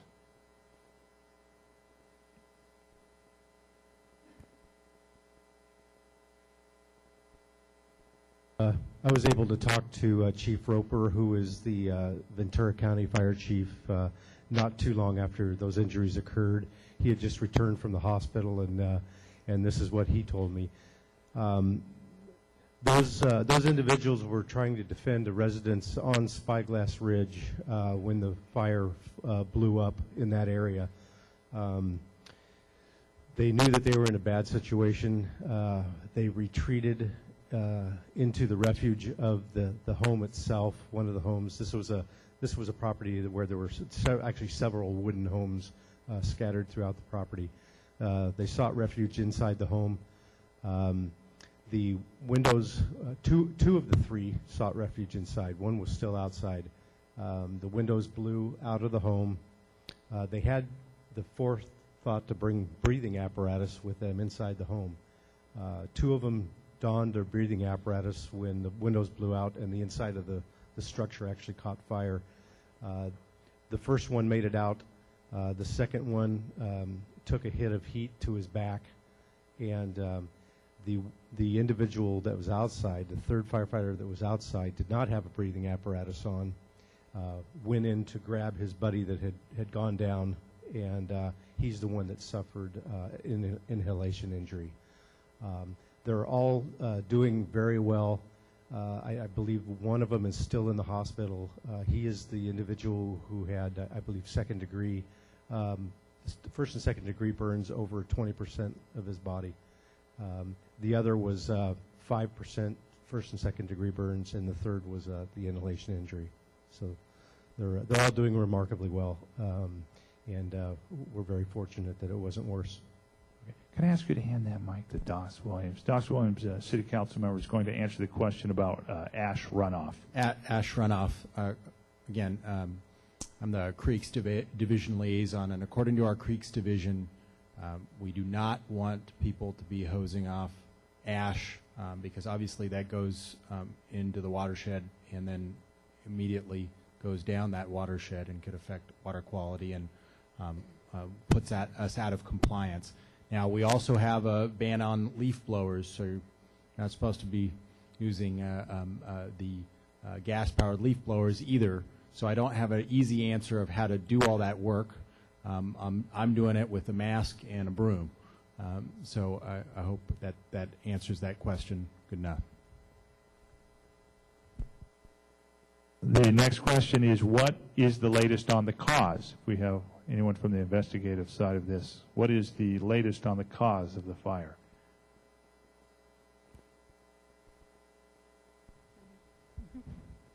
It's still under investigation. That's the latest. We're still asking for the public's help. If anyone knows We are anything. still asking for the public's help. I don't have that number handy. Number is 805-686-5074. It's PIO Dave Sadecki who has that memorized. Thank you. For the evacuation of Mission Canyon, why could they not immediately suspend the construction project on Foothill Road and allow outflowing traffic to use the part of Foothill that was under construction? This is a question regarding Foothill Road. I don't know if anyone here.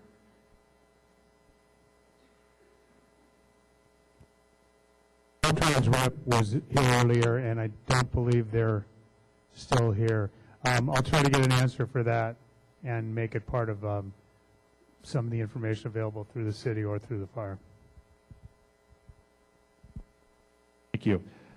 This question, why weren't Air Force assets called, specifically MAFFS? And I have no idea what that stands for. I'll get that one. That's the National Guard mass units, and they were activated. The governor has to do that. It's not, and any of the fire service doesn't do that. The governor has to declare that, and they were actually in training. So then they were out of training, put on standby, but all the aircraft did their job before they were actually brought up. So they were actually ready to go. They have to train up, though. You're talking about National Guard guys that are taking an aircraft and putting an airdropping system inside them, and they have to go practice because they just could have came back from any of their service time. So any of the aircraft used in the military, they actually have to train first. So they were in their training mode, so they were activated. And same with the Blackhawks. There were some that were going to come up, and we were talking to the CAL FIRE. They trained with them. And then the governor also brought on the National Guard for firefighting. And last year they were trained up, and he promised to train them again to provide, firefightings. But you got to remember, they got to serve what they're doing over there in the war efforts too.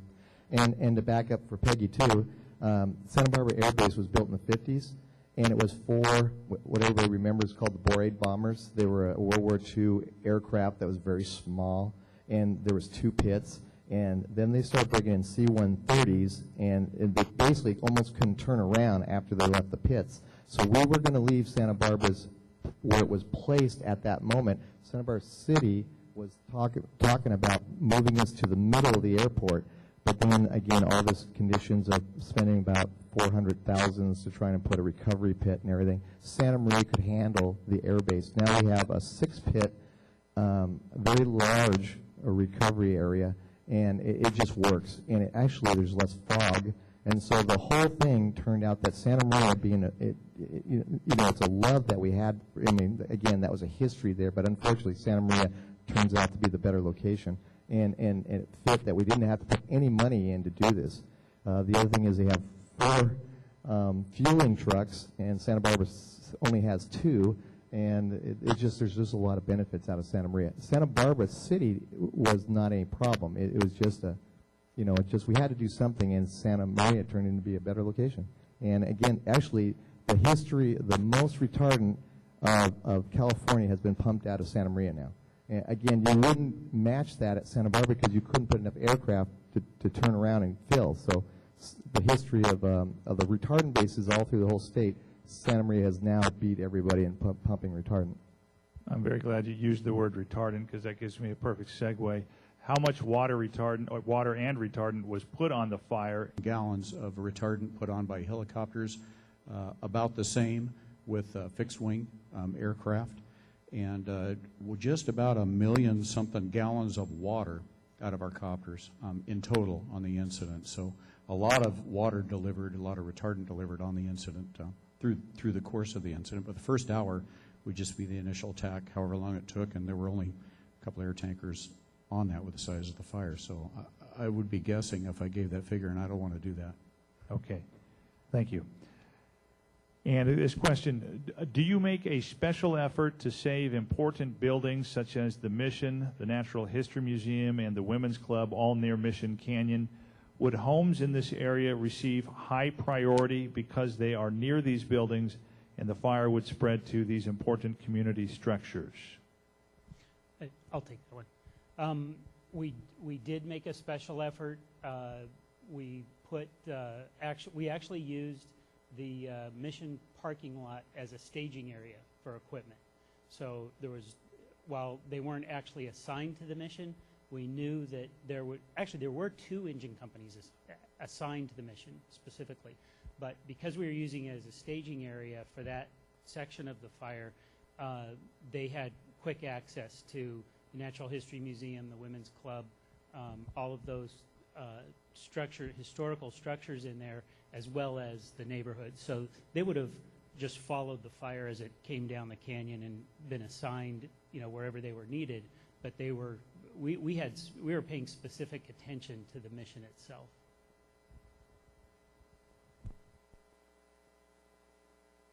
Real quick update. I just spoke with a representative of Pedro Nava's district, and on Tuesday afternoon they called Caltrans, and they were told by Caltrans that they had called the contractors, at Foothill, and were told to immediately open that up as quickly as possible. Whether or not that happened, we don't have the answer, but that call was made. So we can follow up, or you can follow up on that if you want to with Caltrans. They may be the best entity to answer that.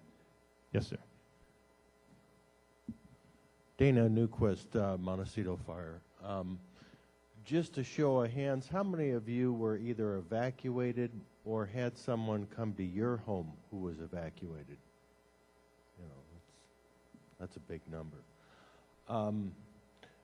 We saw a slide here earlier which had about 12 fires from 1955, and every single one of those fires except for one was of human causation. So prevention is what all the departments train, and train on. And it looks like we have a lot more training to do. And also I got a disturbing call yesterday from, let's see, Larry Bickford. Is he here? Larry, there seems to be some confliction in reports as to what was reported here and what you reported to me, and this is a public forum, so if we can gain anything out of your account and learn something, I'd like to learn those lessons. Can you tell this audience what you told me?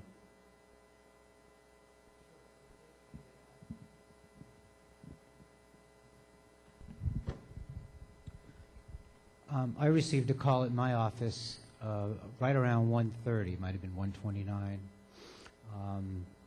that there was smoke in the hills right near my house. I live at Foothill and Ontaire. So I went up to Santa Teresita Road, and I was there at about 1:42, 1:43, somewhere around then. And there were myself and 4 other people had a direct view of the fire start location. And at that time, it appeared to us that there were 3 small fires right under the power lines adjacent to the utility access road. And we asked if anyone had reported it, and the answer was yes. So it was already called into 911. So the 2 of us spent some time with binoculars looking to see if we could see anybody in the area or any firefighters in the area, and we saw none. I took a photograph at 2:01, at which point the 3 small fires had coalesced into one fire, and all of a sudden flames were quite obvious at that point. And from that moment on, it grew exponentially by the minute. I left the scene at 22 minutes after. I had to go pick up my daughter from school. And we all commented, first time at about just slightly before it blew up at 2 o'clock, that it's a really small fire, it's really close, easy access, everyone has seen it, there should be no problem putting it out. And obviously that didn't happen. The concern was that all of us were there, and at 2:22 when I left, the comment amongst the 4 people who were there was, where is the fire support? No one there saw anything at that moment in time. which kind of conflicts with the information that we've been hearing tonight as to when the helicopters actually arrived, and the other important piece of information, well, what was actually done during the first hour. So that was my query as to what was going on in that first hour. The fire apparently must have started somewhere prior to 1:30 because there's already smoke in the air by then. And the other concern was that the rumors going around about there being someone doing brush clearing with power tools. Well, for those of us who live in that neighborhood, and for the residents who are up on Santa Teresita, and there's another gentleman that was mentioned in the newspaper who lives in one of those homes there. The fire is basically in their backyard, and that's about maybe 300-400 yards away, and it's a it's a canyon. If someone coughs, that can be heard by the neighbors in those homes, and no one heard a thing, at least at that point in time. And that's the information that I have, and I called that information in really early to the fire investigator number that was published somewhere. I don't know where it was. I made a phone call and an email.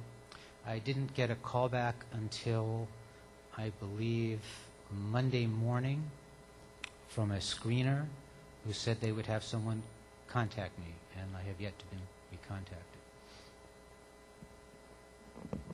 That's all I have for you. Okay, we appreciate your comments. As Chief Franklin said, that this fire is under investigation. We'll make sure that you get hooked up with somebody to get that information. As you can imagine, we've had a lot of tips that have come in. They do have to sift through all of them, and we'll make sure that you get hooked up with the appropriate people. I want to thank everyone for being here today. I know it's been a very long night. I hope that you found this to be a useful portion of your time. Before we, yes, ma'am? Yes.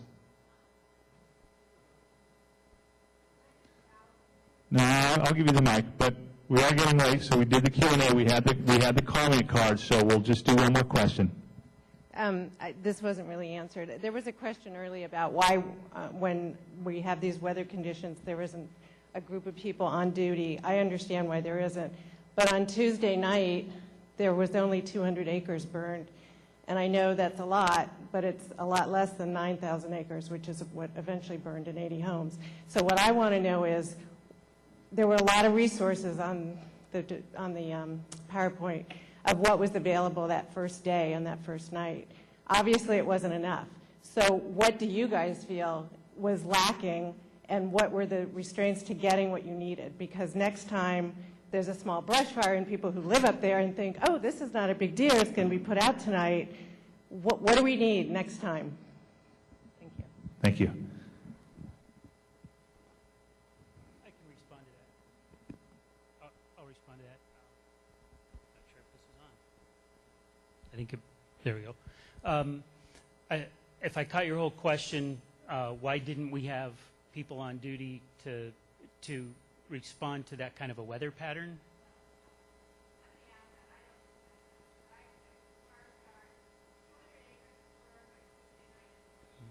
Right.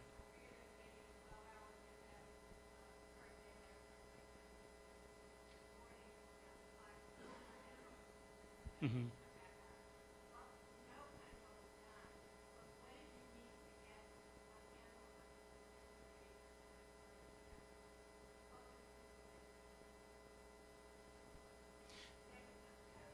Well, right. Mm-hmm.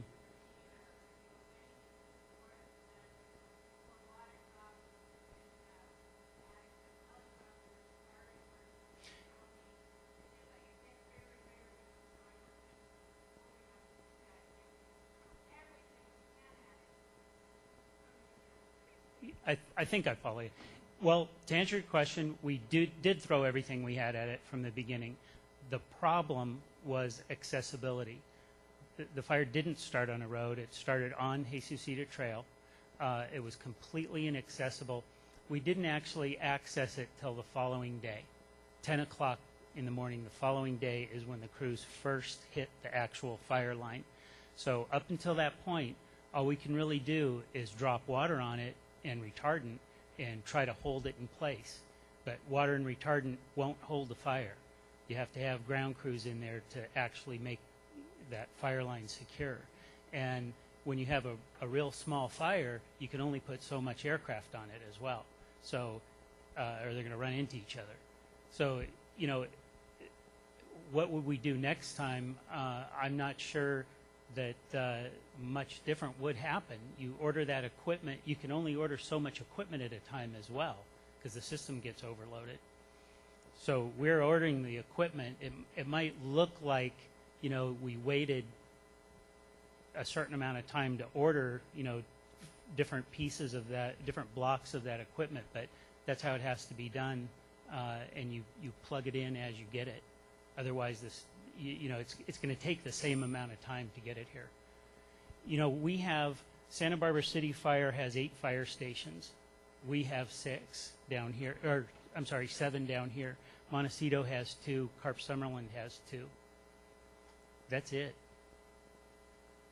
That's it for your fire resources down here. And we pulled the plug. We not only sent our resources from the South County, we had drained our stations from the North County, called back all of our personnel, as did the other fire departments. Every other resource that we get comes from somewhere else. And I think we all know you kind of can't get here from there. We're a long ways from the next, our next cooperators, which are, you know, CAL FIRE in San Luis and Ventura County, who both, by the way, were incredible in their response times. Ventura County actually sent they were the 3rd helicopter on scene with just a phone call, as well as LA County's night dropping ship were here with just a phone call. So, you know, it's that initial response, but, you know, we don't have more. That's the amount of equipment that we have, and that's what we can get on the fire right away. Chief Franklin, thank you very much for taking the questions. Thank you for filling out the cards. We will have some people here afterwards. If you have more questions that you didn't get answered, please join in. Before we break, real quickly though, I just want to hand the floor over to Chief Joe Waterman. If you want someone to fight your fire, have a guy named Waterman come to your house. He has one last thing to say. Amazingly enough, that's not the first time I've heard that in my career. So I've heard worse, though, too, by the way.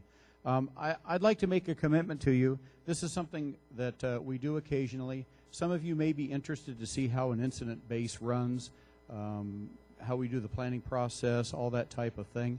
What I can offer to you, I'm going to go out on a limb here, kind of a special deal.